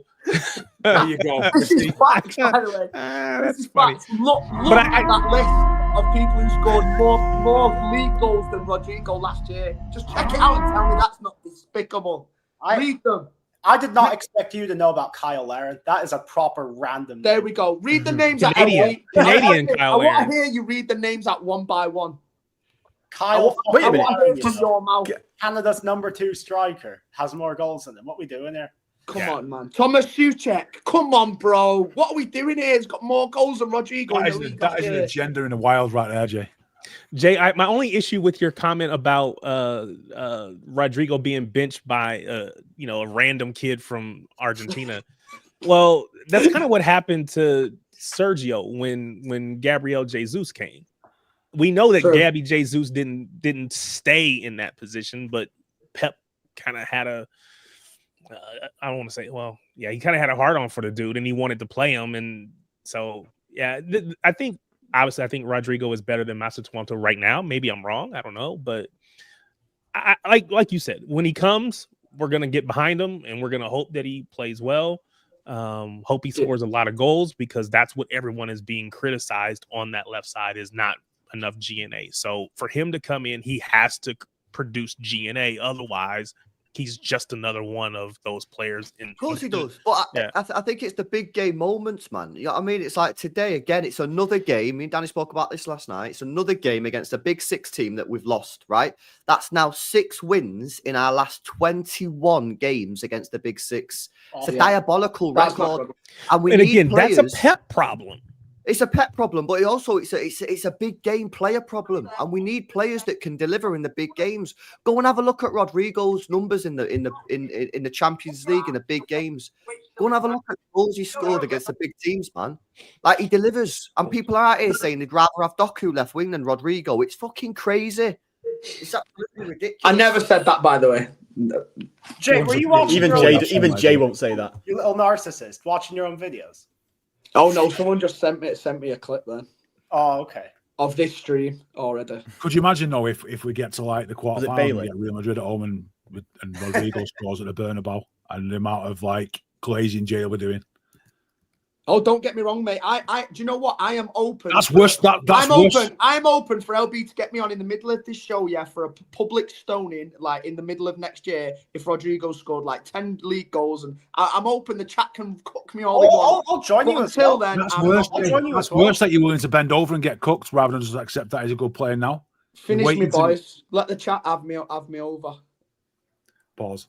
No, I'm as a guy who I'm holding you to this. You're saying he's as a guy who signing. I'm holding you to it. Okay. Yeah, I'll be there. The thing is, I get what you. Don't get me wrong. I still think you've gone like way overboard for a player who you've probably watched like 15 games of in his entire career. But I think like it's the same with me and Doku. Like I can only go off what I've seen, and I'd love nothing more than to come back on this panel show like at the end of the season, and he's got like 30 G&A combined, and I'm like, wow, I was wrong about that guy. What are you all going to do if he's not even at the club, though? And in 2 weeks' time, sat here going, wow, you all was fully stripping for Rodrigo, and he's not even at the club now. But we were. Nobody is. Liverpool? Oh, my God. I'll do nothing because he's the best player that we need. He was also going to be binning half our team off for him to come in, and he's not even come to the club. So Savio, one winger. One player got 1 goal last year. Sad. And you doubled your money on him. Mate, I've seen people dropping Foden and people out the team to get Rodrigo in. Like, you mean like dropping from the team, not like selling? When you're doing like starting 11s, like, I can't wait for Rodrigo to be in. Like, and there's no like Foden or people like that, or Cherky, who's obviously new signed. So, do you know what I mean? When you slide in people like Phil Foden to the side for a guy who's not even at the fucking club yet, that's where I have an issue. Right. Yeah, but that's as a result of the fact that Rodrigo coming in means that we'll have a squad that is of such a level that 2 or 3 mint players do have to sit on the bench because that's the level that the squad will be at. Obviously, I wouldn't drop Foden if it was up to me. Like, I'm putting Foden right wing in that situation. But like the reality of having Rodrigo in the team is that you would then have a decision to make in that front three and to some degree in the midfield as well. He starts. He signed. Yeah, no, exactly. Start 11. He's that. But it means you got to drop someone. Someone big has to get dropped. Someone big's got to go. Yeah. Someone's gonna have to swallow it, aren't they? Yeah, but if we don't sign Rodrigo, it's the pecking order of football, and he's not. He's going straight into starting 11. And if we don't sign Rodrigo, then it's Doku and Savio season again, isn't it? Where we just have fucking 5 G&A combined all season. 5 G&A, and everyone just fucking glazes it like it's fucking good. It's fucking wild, bro. Oh, you know what's mad, yeah? Did you see how many take-ons Doku did, though? See how many take-ons he did? It's fucking insane. It's actually insane. All right, let me go to some of these chats, man. Shout out to boy Mahrez as well, boys. Yeah, winning the Saudi Cup. Let's go, Riyadh. All right, come on, man. Best City winger of all time. What a guy. He'd have mad numbers, man. You know, proper output player. Let me have a look at some of these numbers, some of these super chats. Big up Jeremy Doku is the GOAT, says, don't worry, Pep, fault, Mamouche missed, and Diaz, poor mistake, says Doku, protecting Pep. Big up to you, bro. Big up Vish says, I don't know what Jay's going to say, LB, but I agree with him, says... yes, Vish. That is bold. Vish knows ball. Vish knows ball.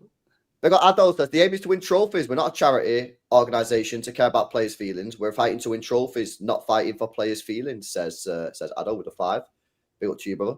Big up to Benno, says, Ake chasing back like he was stuck on a treadmill. He looks like he's lost a yard of pace, man. Hopefully it's just a fitness issue. I think he's scared to get injured again, mate. I think he's always terrified of... I wouldn't blame him. Hamstring again every time he's running back. No. So it was his first game back for a while, wasn't it? He were better in the second half. Yeah. Hopefully it's just fit. He looked like he never played left back in his life. No, 100%. Well, on that point, big up Daniel Drillers K. He says, Keep let's forgetting not about it. overreact. He says, Ike Nori injury was the game changer. He had that side locked down until Ake come on. Ake Mamouche doesn't work. We need the overlap, says Craig. That is a good point. I It is agree good with point, the last It is a good point. Totally. It's a good Yeah. point. Mamouche was doing a Nobody lot more expects Ake to be 1v1 with his more defender Did- when Ake Nori was on as well. Did Nori really overlap a lot? I think he was. I'm I trying think to he remember was. to go back I to think the he was video. pushing. I think he was He was getting pushing forward, high up wasn't he? and wide. He didn't really get the ball much, but he was dragging the man away from Mamouche. he was occupying Yeah. Porro. Porro Yeah. had to like keep his eye on him. Where as soon as Ake come on, Porro basically just fucking went Had a mad, didn't he? It's 1v1 like, all game. Yeah. Porro had a great game. If he's coming back if he's coming back from fitness, I would have Gvardiol on the left personally. If it was up to Me me, too. I know that if I'll have, I don't know which one you want to take out of the centre left- backs, but left- I'd bring Like left back, not left center Yeah. back. no left back, and I'll put Kuznov in the centre back instead of one of Stones or Diaz. I don't really care at this point, but like, yeah, if like let's say that this Nori injury means he's out for a month, which thankfully due to the international break means like 2 Premier League games. But if Gvardiol is fit, I'm putting him at left back instead of Ake for those 2 games. I agree. Yeah, That's what I'm doing. I'm with you. That's what I'm doing. All right, let me carry on with these chats, boys. Big up to Adol. Speak on how absolutely trash Mamouche was. Garbage. He's not a left winger.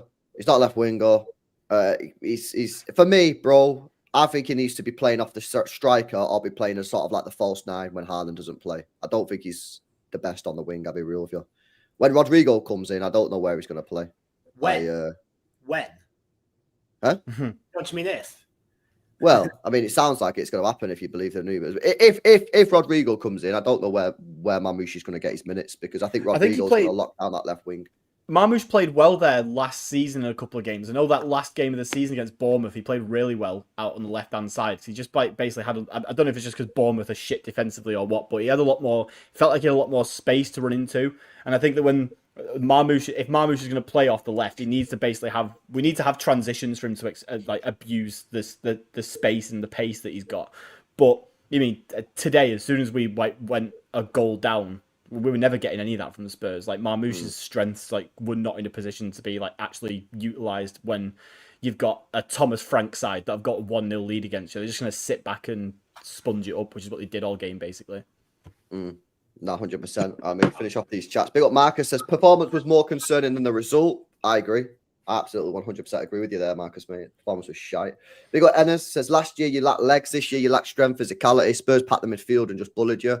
Oh, and sell us Savinio, please, says Enes. We'll pay up the money, man, and he's yours, bro. By the sounds of it. Big up Massam says too often we are saying Pep just made a mistake, says Massam. Ganim says if it's not broke, don't fix it. I am with you, man. I don't think he should have changed that midfield, brother. Yeah, how many times did I say that exact phrase yesterday? Yeah, it is true. 100%. And to be fair, I think the subs prove that I think Pep clocked it. Because he brought Bernardo on when he should never have done. But I think he was trying to rectify the error. But by doing that, it fucked us over because we needed a goal. Big up James, who says Pep prioritised less pre-season games to spend time on the training pitch, clear system issues / lack of balance. Pep doesn't know his best team. He won't know his best team. And that's why, when me and Danny was doing a preview last night, we said there's no rush to get Cherki in the team. There's no rush to get these guys in the team. We're going to be playing approximately 60 to 70 games this year. We do not need to find out our best team and force Cherki into the side in match day 2. Let's just stick with the same system that worked last week. Let's keep it tight, and try and nick it towards the end. Is it possible that Bernardo just doesn't have the legs to play? I mean, it's only one game a week, so the answer should be no. He should be perfectly fine. He was fine. Yeah, I think Pep just decided to full send it, man. On the training and stuff, I mean, you were at the game, Jay. I don't think anyone else was, right? It was just me and Jay. Did you notice how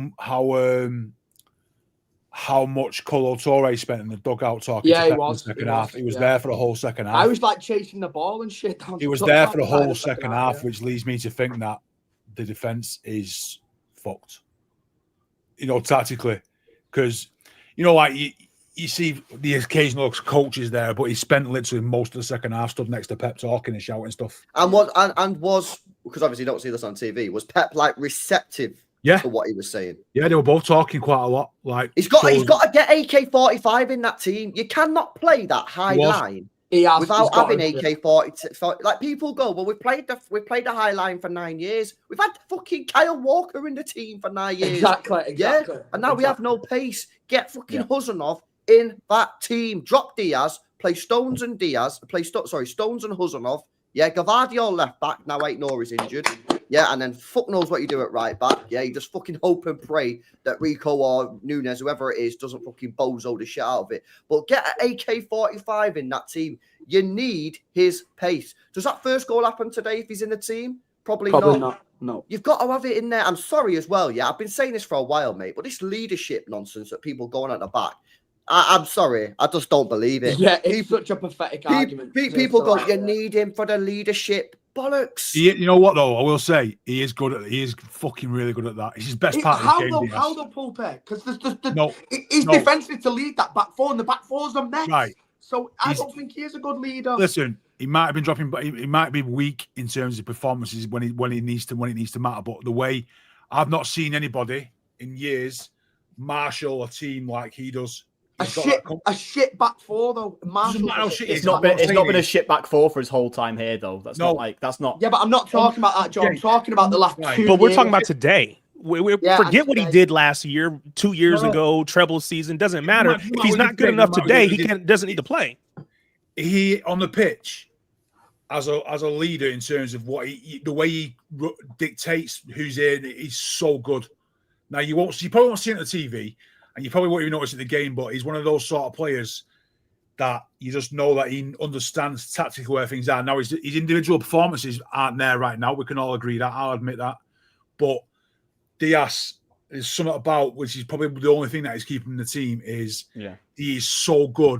But you could put my nan there and she could shout and wave her arms about at me. Jay, do you know what I mean? I know you got an agenda, mate, and it's fair because it's backed up, but I've not seen anybody. I'm trying to think who was the last piece in that person. If Diaz drops out of that team, who does it? That's I don't think anyone does. I think it's mad overrated. That to me is why it is mad overrated. I genuinely don't care. Jay, honestly, he has got leadership qualities on the pitch like you don't see. There's other leaders on the pitch though as well. There is, mate, but they don't have Diaz's qualities, and what I'm saying, which is probably what is keeping him in the team and got a new contract. He really is that different in that level. I think his leadership's overrated. So, Pulpy, sitting here watching TV here, obviously not at the stadium, you can see like on corners or free kicks, he's trying to organize everybody to be where they're supposed to be, whatever. Is it just that, or is there something beyond that you're seeing? 90 minutes, Tarek. Okay. The ball will be at the right wing, and let's say Oscar Bob's going to the right wing, and then they're like trying to do it on little triangles. You see Diaz is like, you here, you there, you come here, everything all the time. You're here, you're there. Honestly, but it's a mess. It's a mess, though. It's not, though. Yeah, but it's a mess. It's a mess when the opposition have the ball and are running at people. But at that you're point, talking about how good of a leader this guy is, and his job is to lead a back four, which is fucking dreadful. But then the counter to that though is that our defense has been dog shit for 12 months because the midfield in front of it has been largely dog shit for 12 months. And today was another example where the midfield in front was. You can't blame the midfield for the defense, man. No. Come on. Yes, you absolutely can. Of course you can. Of course you can blame the midfield for the defense. You're trying to bail the back four out here by blaming the defenders. No, I'm not bailing them out. Where am I saying that? Diaz's leadership can't make him win headers. Diaz's leadership can't make him fucking run. Well, they're not relevant. They're not related. They're two separate. You have to decide. You have to decide which is more important. I could put my gran on the pitch. You'd be shouting at people and waving. That's fair. But it doesn't make her a good footballer. What's more important? Having a great leader in the team who maybe isn't on top of his game right now, or having no leaders at the back and then nobody knows what they're doing. Good footballers. You've got a Akanji Inaki playing centre half who haven't got a leadership quality between. Wait, no. Akanji's not going to play though. That's a move. No, what I'm saying is that's potentially what you're left with. Kusanov's not got no leadership. We don't know what Kusanov's got. Stones can do it with Kusanov. No, he can't. Why can't Stones ain't got that in him. Stones doesn't dictate the back four. He doesn't, mate. I'd rather have Stones. Chat, I don't know what you think. Why does your leader need to be at centre back when Rodri comes in? Isn't he can be a leader? Because you still need a player in the back four who's making everyone step up at the same time, making everyone step out at the same time. Stones can do that. I haven't seen Stones do that at all. Tell him to fucking do it. They obviously didn't step up at the same time today. They did last week. They didn't happen this week. Maybe that's a Stones individual error. Maybe that's a Diaz didn't organize this correctly error. I don't know because I'm not being able to see everything that's happening. But again, you you can't be the most vocal player on the pitch telling everybody else what to do, and then you can't do your own job. You know, when you're on an airplane, they always tell you, oh, if God forbid the worst happens, we're gonna drop down the little air cup thingies, and you gotta put it on yourself first and then help your neighbor. If he can't do his own job, stop trying to help everybody else do theirs. That's what I'm saying, is that's where his downfall is. I mean, is that, but if he is on par, I'm telling you, if anyone in the chat is here, goes to the games regular, or if next time you go to the game and Diaz is playing, just watch what he does off the ball and how often he does it. Jay, you next time you go to the game, mate, right? I watch him all. Jay won't see it, mate. Pulpy, Jay won't see it. It's fine. Don't worry about it. Jay will never acknowledge it. Open your eyes and stop typing tweets out while you're looking. Bro, I watch him all game. I watch him all game and know exactly the man he is. You're basically watching the sniper rifle. I know exactly the man he is. You got a tagline like, "Go on, I dare you, Diaz. Go on, I dare you, man." But like you say, I know what's going to happen in the game before it happens, because I'm not confident that he doesn't win headers, like he gives the first goal away. Like he I saw him win a header today. What? Nearly scored with a header. One header. Oh, come on, bro. He lets the ball bounce constantly because he's scared to go and win the ball in the air. Or maybe he realizes his strength is not over lunging for the ball, and it's more about he's more in control of the ball, and it's half coming towards him. But this is what makes me have a so-called agenda with Diaz: the fact how protected he is by the fan base. Like, obviously, you guys are fighting for him to the death, and I just cannot get my head around it. Like, why you love him so much? Because don't get me wrong, I don't care. I don't. If I found out next week that Pep's dropped him for Kusanov, I'm not gonna be crying about it. Like, I'm not that bothered. But Pulpy's point is the reason why I think that he would be preferred over Stones in that situation. It's the only reason he's playing in this team right now is he's got that orchestral leadership. If you got Diaz over Stones, then you're beyond help, man. Ferdinand, get ready for it, because Pep might do it. Because I think Ferdinand said this a few times, where he talks about like A defenders and B defenders. I think Diaz is the only A defender that we've got. I'm gone. No, right. You haven't let me explain it yet, so fine. So the A defenders are the guys who might not be the best sort of technically, but as Pulpy said, they're the sort of the organisers at the back. They're the ones who can just tell everyone what to do. Ideally, you want them to also do it. And Diaz is obviously not in the form at the moment where he's doing it to a high level himself, and that's absolutely totally valid criticism to give him. But then you've got the B players, who are mostly just people who will just follow the orders of the A guy who's next to him. And I honestly think that John Stones, to some degree, is that guy, because he's you can't call Stones the B defender to Diaz. But he's not the guy. You have obviously completely misunderstood everything I've just said about A and B defenders. Stones is not the guy organising the back four. He just doesn't do it, and that's fine, because he's still a world class defender without that being the case. But if we don't have Diaz in the side, there is nobody who organises the team to sort of push up and sit back and do all that shit at the same time. Right. And I hear what you're saying, Joe. I hear what you're saying. My point on that is that I think that is overrated. I'd rather have... That's fine. That's also fair. But I'd rather have Stones and Huzanov.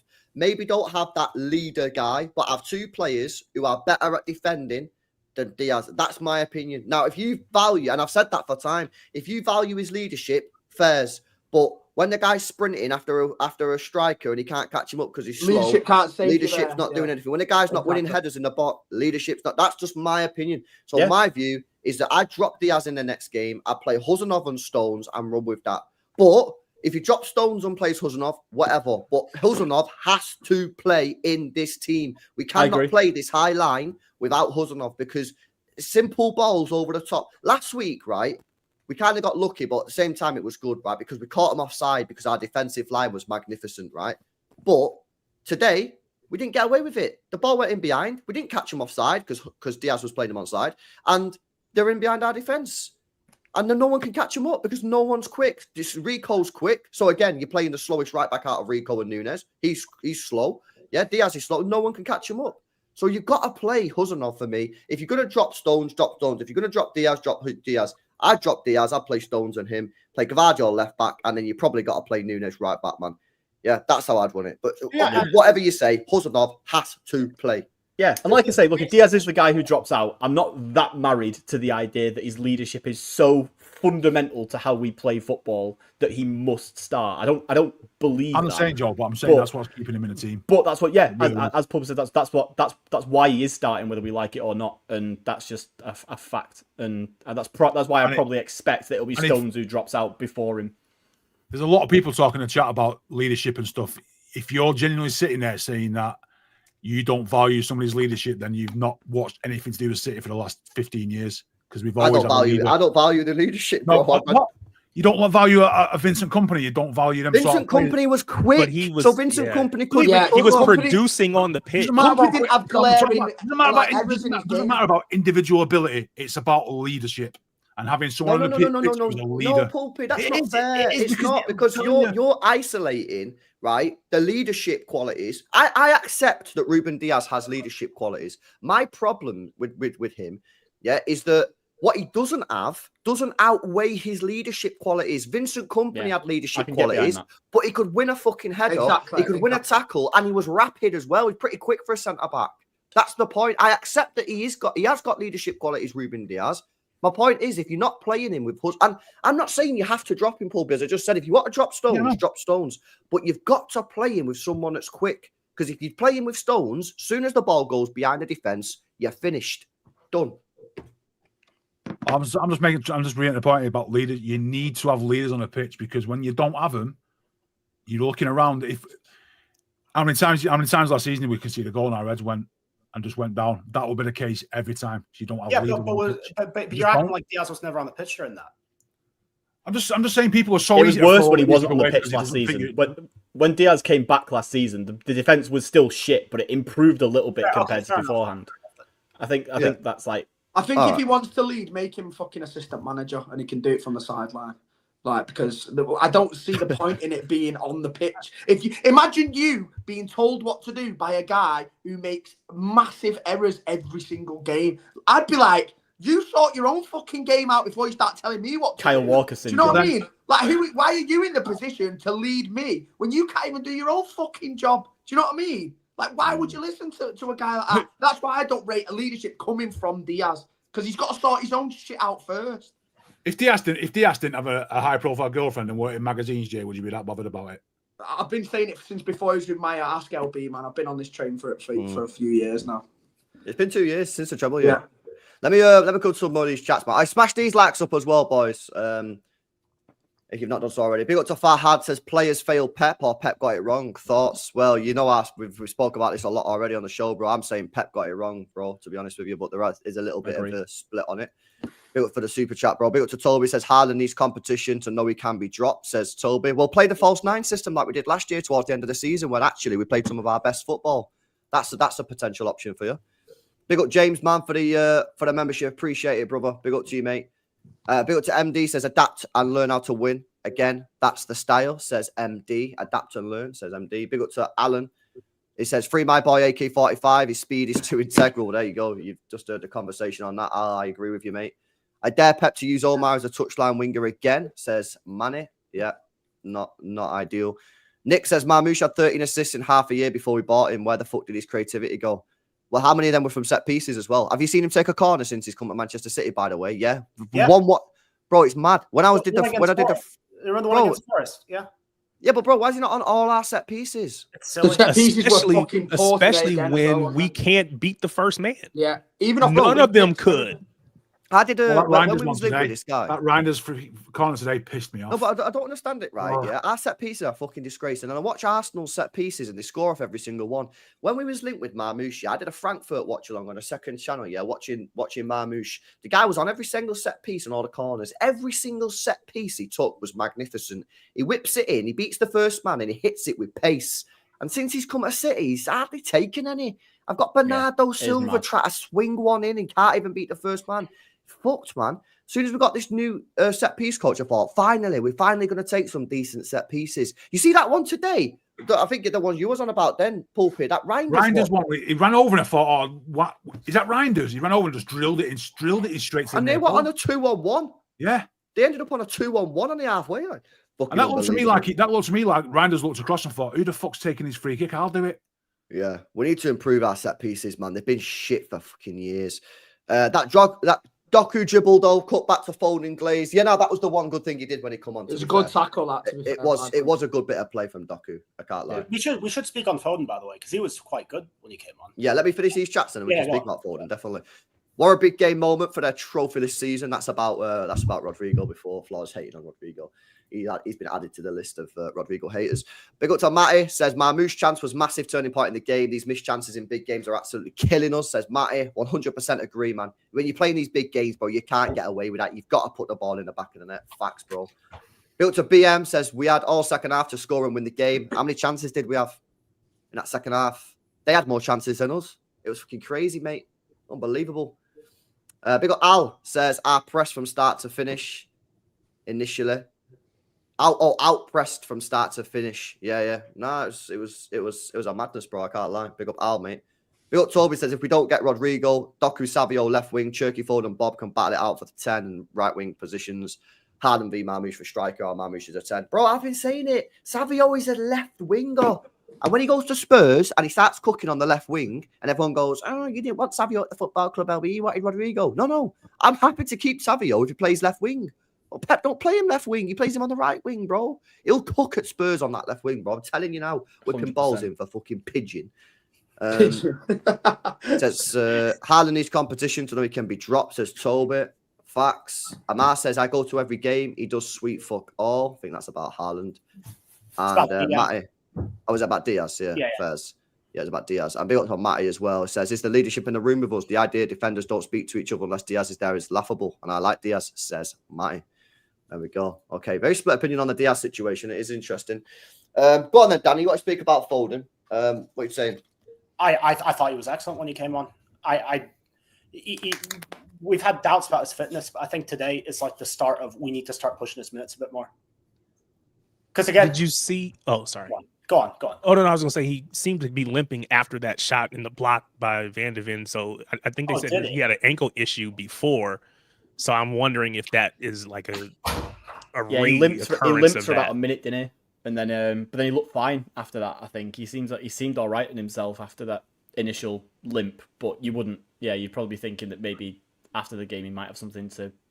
Oh, what a man, love him. But again, I miss him so much. I'll carry on, boys. I'm just glazing. No, again, if we're talking about playing players based on form, I'm getting him in for Brighton. He's also historically excellent against Brighton, so. You've got to throw him in, Danny, for me on a Foden. Like for me, right? Yeah, like, for sure. Last year, I think a lot of the City fan base protected Foden, and I think we were right to do so based on everything that he's done at the football club. However, the guy is still on 200 grand a week. Yeah, he's at a professional football club, and this ain't a nursery. So for me, I'd be saying to him, right, listen, forget what happened last year. Get back on the pitch. We need to beat Brighton. Put a fucking performance in. Yeah, I can't remember. One of you said it before, and I've been saying it over the last couple of weeks. I can't remember who said it on the panel before.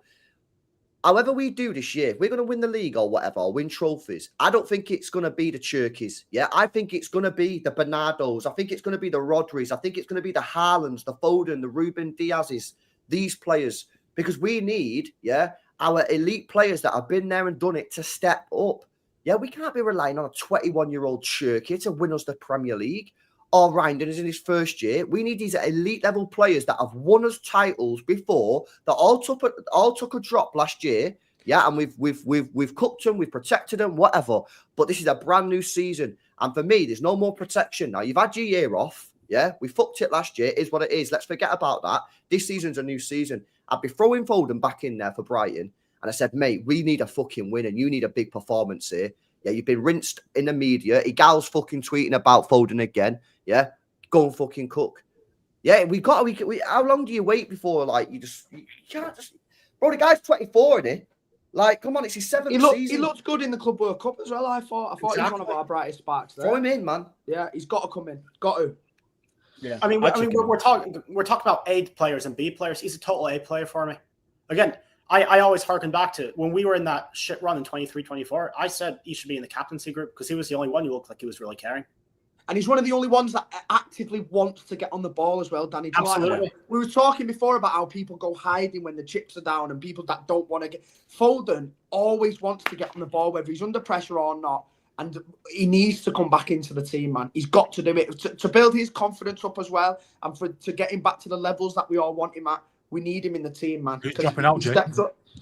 Bob. So it's probably after Bob, right? It'll probably have to be Bob, yeah. But Agreed. I think he'll still play a lot of minutes, and even if you wanted to play Foden in the 10, I think Bob could still do a job on the right side. But you're just leaving yourself a bit open there in bigger games, like if you had Reinders and Rodri, say, leaving you a bit exposed. For me, Jay, I don't know what you think. I think the ideal situation would be to play Rodri, Reinders, and a Foden at a time. That's what my ideal midfield. But at the moment, because we're so fragile, I think we have to go a little bit more solid in that Bernardo, midfield. Play Rodri, Bernardo, and Reinders, and put Foden on the wing. And then when we start getting going, as I said at the start, before the game, I said to Danny last night on the preview, when we get some wins on the board and the confidence levels go, then maybe against the weaker opposition, drop Bernardo and play Reinders and Foden and see how that gets. Not against the fucking Spurs, though. Not against Spurs, who we never beat.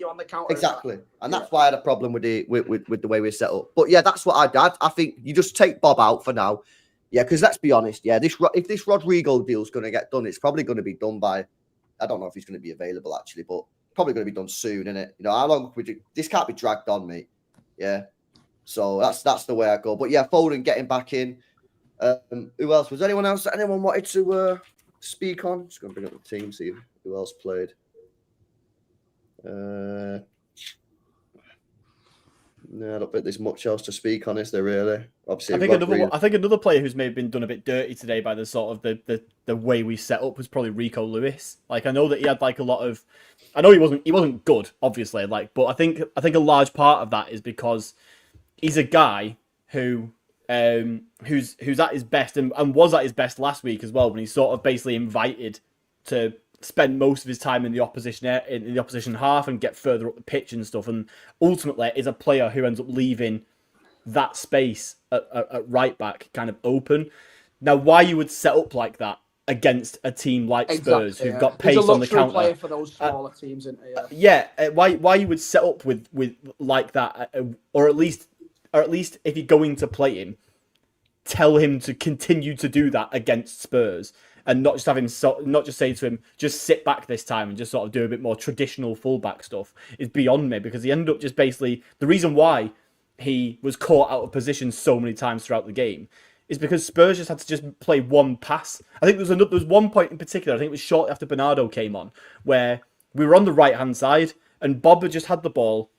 So Rico plays the underlapping run towards Spurs penalty area. Bob plays it back to Bernardo, and Rico is ahead of him for the pass. And Bernardo just like gives the ball away, and suddenly all Spurs have to do is just hit the ball into our right back space, and that's it. Like it's free. Yeah. It's free as a bird, and that's like, and that's one of those things where you can't. Like, obviously, you can put. There is obviously some responsibility there at Rico's feet, but like that's just another thing that plays into the.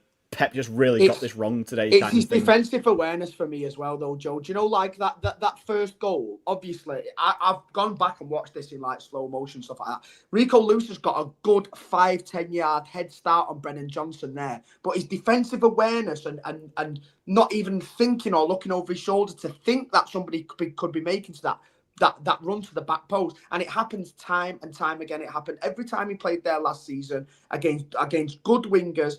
And he was literally jogging back. And then he didn't start his recovery run until Brennan Johnson had already ran past him. And he's got to be switched on to that more, because it was so obvious being in the ground. Obviously, when Richarlison goes through, he's out wide. What's the only play he can make? Across the 6-yard box. Where are the runners going to be coming from? Towards the back post. And he didn't switch onto it until he'd already gone past him. You've got to be proactive. You can't be reactive. You've got to think before it happens. Do you know what I mean? And he's just not that. Well, that's because he's not a defender. Yeah. You know what I mean? That's because he's not a defender, and that's one of the. That's why that's the biggest risk of this season, the right back situation, because we don't have one at the football club. We actually don't have one. That's it. By the way, just a quick one. I know Pulpy, you were saying it before. That Lemens is apparently chat saying Fabrizio's just said it's a here we go chat. Yeah, that Lemens to United. Yeah, you don't like him, do you? No, I liked him when he cooked you though. That was fun. But yeah, apparently they're getting him. So yeah, Both it of you definitely guys looks like have we're been getting all over the Donnarumma. media recently. I've been rinsed. Good style. I know, fucking hell, man. I seen that page quote tweet you. Yeah. You're getting that framed, aren't you? Oh well, you know I'm going to actually do that. To be fair, Is it up in the office? There's a toilet, mate. You know that? So my original tweet got like 2.7k likes or something, and like 260,000 impressions. That transfer deadline one got 7k likes and over 1 million impressions. Yeah, mad.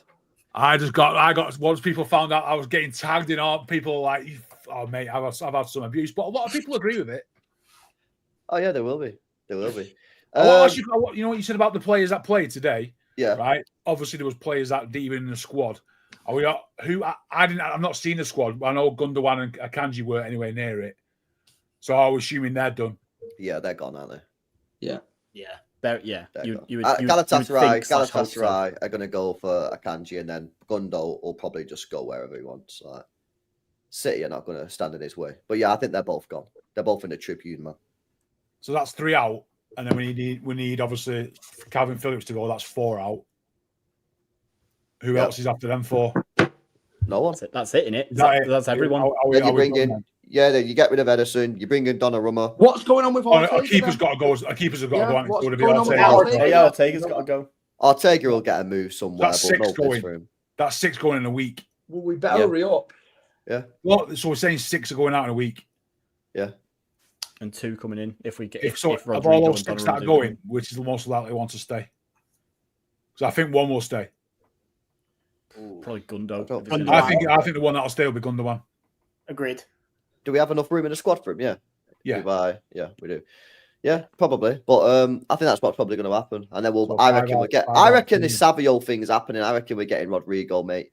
Yeah. By the way, Real Madrid play tomorrow night, so keep your eye on that because obviously if he doesn't get on considering that, well, he's not going to be playing, is there? So there's no point watching him. You know, I'd imagine if you think about it logically, that Savio deal would have probably got ironed out today. Yeah, you thought so. Everyone's in the same room talking to each other. Yeah. You know, get the big boys in there. None of this Daniel Levy shit. Get the guys in there, get it done. You're in the same room. You play. This is the day to do it. Yeah. No, I agree. I think Rodrigo gets done. I think Donnarumma gets done. I reckon we get them both. I think that's what's happening. We'll see if it fucking makes any difference. I'll think we end up with 4 goalkeepers and 28 squad players because we can't go to people. Yeah.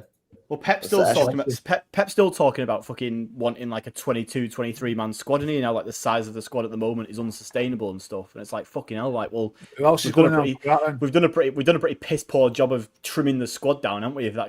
With Pep still wanting, but it's so dumb because last year we got to a point where obviously last year we had a bit of like a freak injury situation that isn't exactly going to happen every single season. But obviously with the number of competitions we were in and getting towards the back end of it, and having the Club World Cup and stuff, Pep started to like talk as if he was like open to the idea of maybe I need to think about squad size and maybe it needs to be a little bit bigger. We've literally just had one, like it was literally after the Wolves game where he just went, I need a smaller squad. This isn't sustainable. I need 22 players. And it's like, oh, well, you know what, you stupid bald prick. Like, fine, have it. I don't care. Whoa. Just give him the names, we'll deal with them. I love him really, but it's one of those annoying things where it's like you just finally accepted that you need a bigger squad. And then one game of the new season happens, and you go, "Actually, no, fuck all that. Like, I need an 18-man squad again. Like, let's just hope we never get any injuries." I hear it, man. I hear it. Can't be ball slandering in here nowadays. We've got one amongst us. No, bro, I can't lie, man. That was not nice.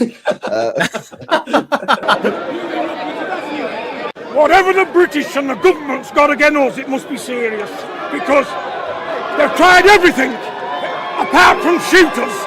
A little lad's fighting his heart out here and get robbed in his own town. And British judges, you ought to be ashamed of yourselves, you political bastards. Set him on you, mate. Oh, mate, unreal. Is there anything else that you guys wanted to like bring up, player-wise, tactics-wise, anything? Why didn't Oscar Bob roll around the ground and get us a penalty? Oh, I've only seen that since we've got out, you know, and it's like a stamp on top of his foot, isn't it? Yeah. If he was 15 years old, he'd have got a penalty. If he would have just rolled around the ground and made them stop the play, then we would have ended up with a penalty. They usually do still check it though, don't they? Like, I thought the referee was dog shit today, but I don't really want to blame refs, man, because we're just shit. So I'd rather just was it that Australian bloke? Nah. No, it was Peter, someone else. Peter Banks, I think. Yeah, Peter Banks, I couldn't tell you. I didn't know. Nah, he was shit. I personally thought that because on that, like, if it had been a pen, I wouldn't have complained at all. But he got the pass off, didn't he? He got the pass to Haaland that he wanted to do. Like, it didn't prevent anything from happening. Still a foul. Yeah, but it was like it was one of them where like I'm not fuming that it didn't get given in that if you know what I mean. Like, it's still it probably should have been, but I'm not. I guess my issue is not an issue. That's too strong a word. We talk about, just I don't even know the word I'm looking for, but just are we too nice, too finesse? We don't have any, I don't know, street. I don't know the word. Fernandinho's, yeah. The dark arts are gone. The dark arts. There we go. That's the word I'm looking for. Yeah, I think so. Yeah, that's another reason I want Huzanov in the team. Yeah, I want players who just fucking get stuck in, man. Do you know what I'm saying?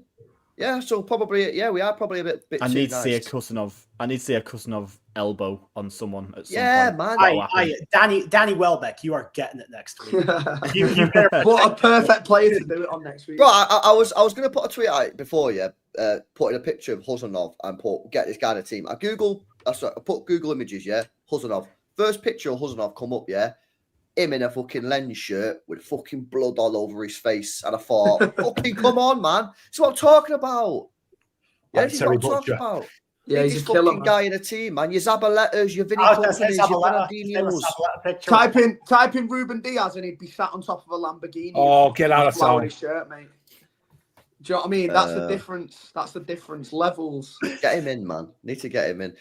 All right, anything else from you boys? Chat, have you got any topics you want us to cover before we wrap it up and go bed? Oh, nah. Boys, you got anything?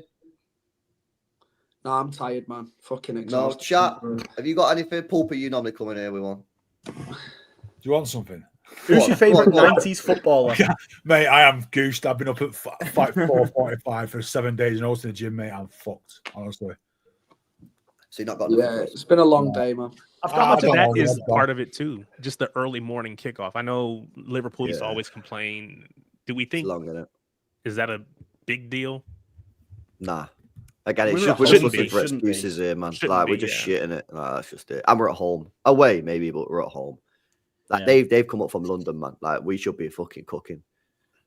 I will say though, that new stand looks mint. Do you think, Jay? It's looking good. It is looking good. I just hope we can fill it with. I hope we can fill it with atmosphere, mate. That's my only issue. When will they open it up? Because I think it was November, right? Blocked off, right? November. Did Echeverri get on, by the way? I thought the atmosphere was pretty shit today overall, considering it was the first game back. I thought it. Yeah, they did nothing out in the second half. It was very flat, very flat.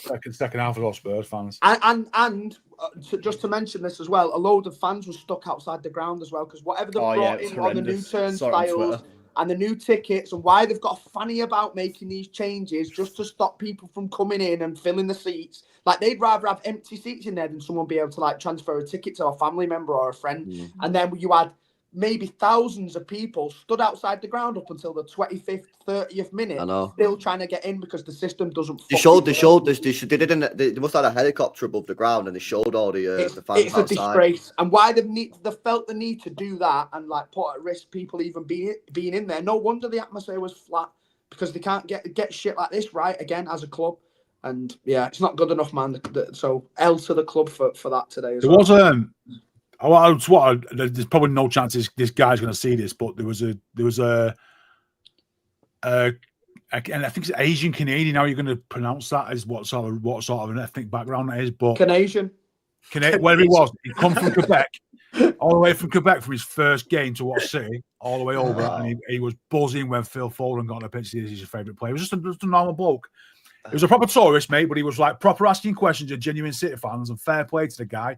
He made the trek out there, got a ticket, and we're loving it. So I think there's nothing. Obviously, this probably isn't a very controversial opinion. There's absolutely nothing wrong with fans who genuinely want to come and watch City, coming from anywhere on the planet. He was a genuine City fan. It was his first time ever in the UK, and it's the fact that It's the fact that all these fucking Viagogo tickets end up going to just like day trippers who are just in Manchester and looking for something to do and just will watch. That's the problem with that new stand, Joe. Because if they start filling that with those kind of fucking Viagogo tickets, I'm gonna have a problem because there's no point. Well, it's already happened with today's game, wasn't it? I'm sure someone tweeted beforehand that obviously now with the ticketing system, you have to have all of your people you can transfer a ticket to verified and all this stuff like that. But on Viagogo, you can just buy a ticket with no ID, nothing, do it, and just it's insane. The rules the are so club much don't give a fuck about. But this is some people still think the club care about them. The club don't give a fuck, man. You just a club no more. That's just the truth. Yeah, and that's. But when you have Khaldoon and stuff, when you have Khaldoon, obviously, and again, Khaldoon interviews are bullshit. Anyone who still takes them seriously is lost. But the Khaldoon, where he says in the interview, oh, well, we got it wrong and we need to fix it up and stuff, and we'll do better and stuff like that. And literally 2 months later, this they'll do better at making sure you'll do better. At making it look like it's mate. Anybody who still watches Khaldoon interviews, man, it's just a fucking. We'll do better next time. Oh, mate, that Khaldoon interview gets me gassed up every year, man. I love listening. Yeah, because he tells you exactly what you want to hear, and it's all bullshit. I sit there, and he edges me all the way to the end. And then over 2 episodes. Yeah. Oh, shout out, fair play to that guy, man. I mean, I've come across a lot of foreign fans over the years, but he was probably one of the more enthusiastic I've ever seen, and he was clued up and good for him. Yeah, right? when Foden one more thing as well, as you were saying on the new stand looking good. Can I say the new fucking shopping centre or whatever it looks home off? It looks disgraceful. It is awful. Yeah, I seen you put something about that. I hate it. It's so bad. I mean, the Co-op Live already blocks the view of the Etihad from coming up Alan Turing Way from where the gasworks are. You already can't see the Etihad anymore because of Co-op Live. But now you definitely can't see the Etihad anymore until you're basically alongside Asda because you've got the new.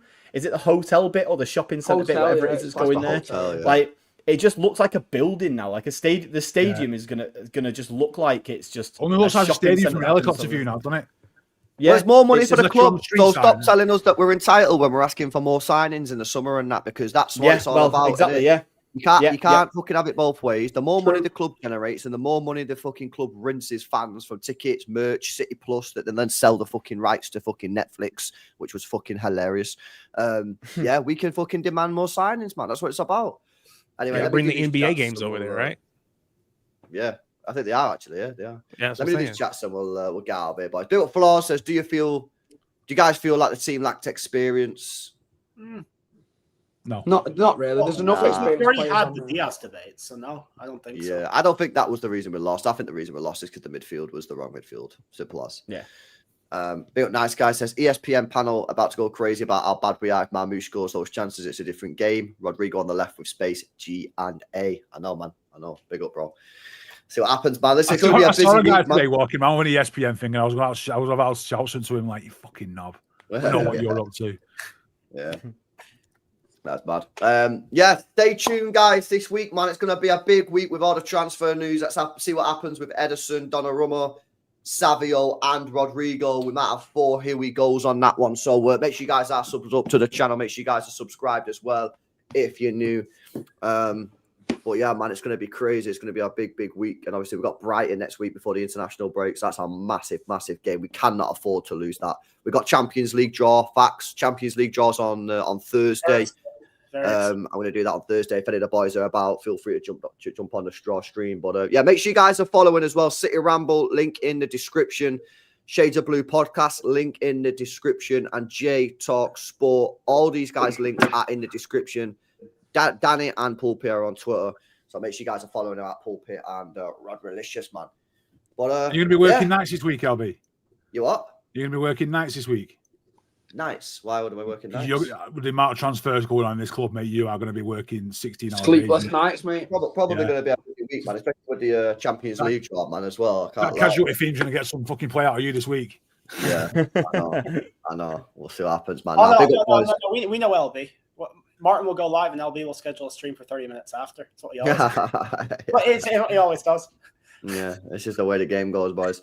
Now, big up Herbal as well. Smash these likes up, boys, before you go. Subscribe to the channel, sub to the lads, and link in description. And we'll catch you in the next one.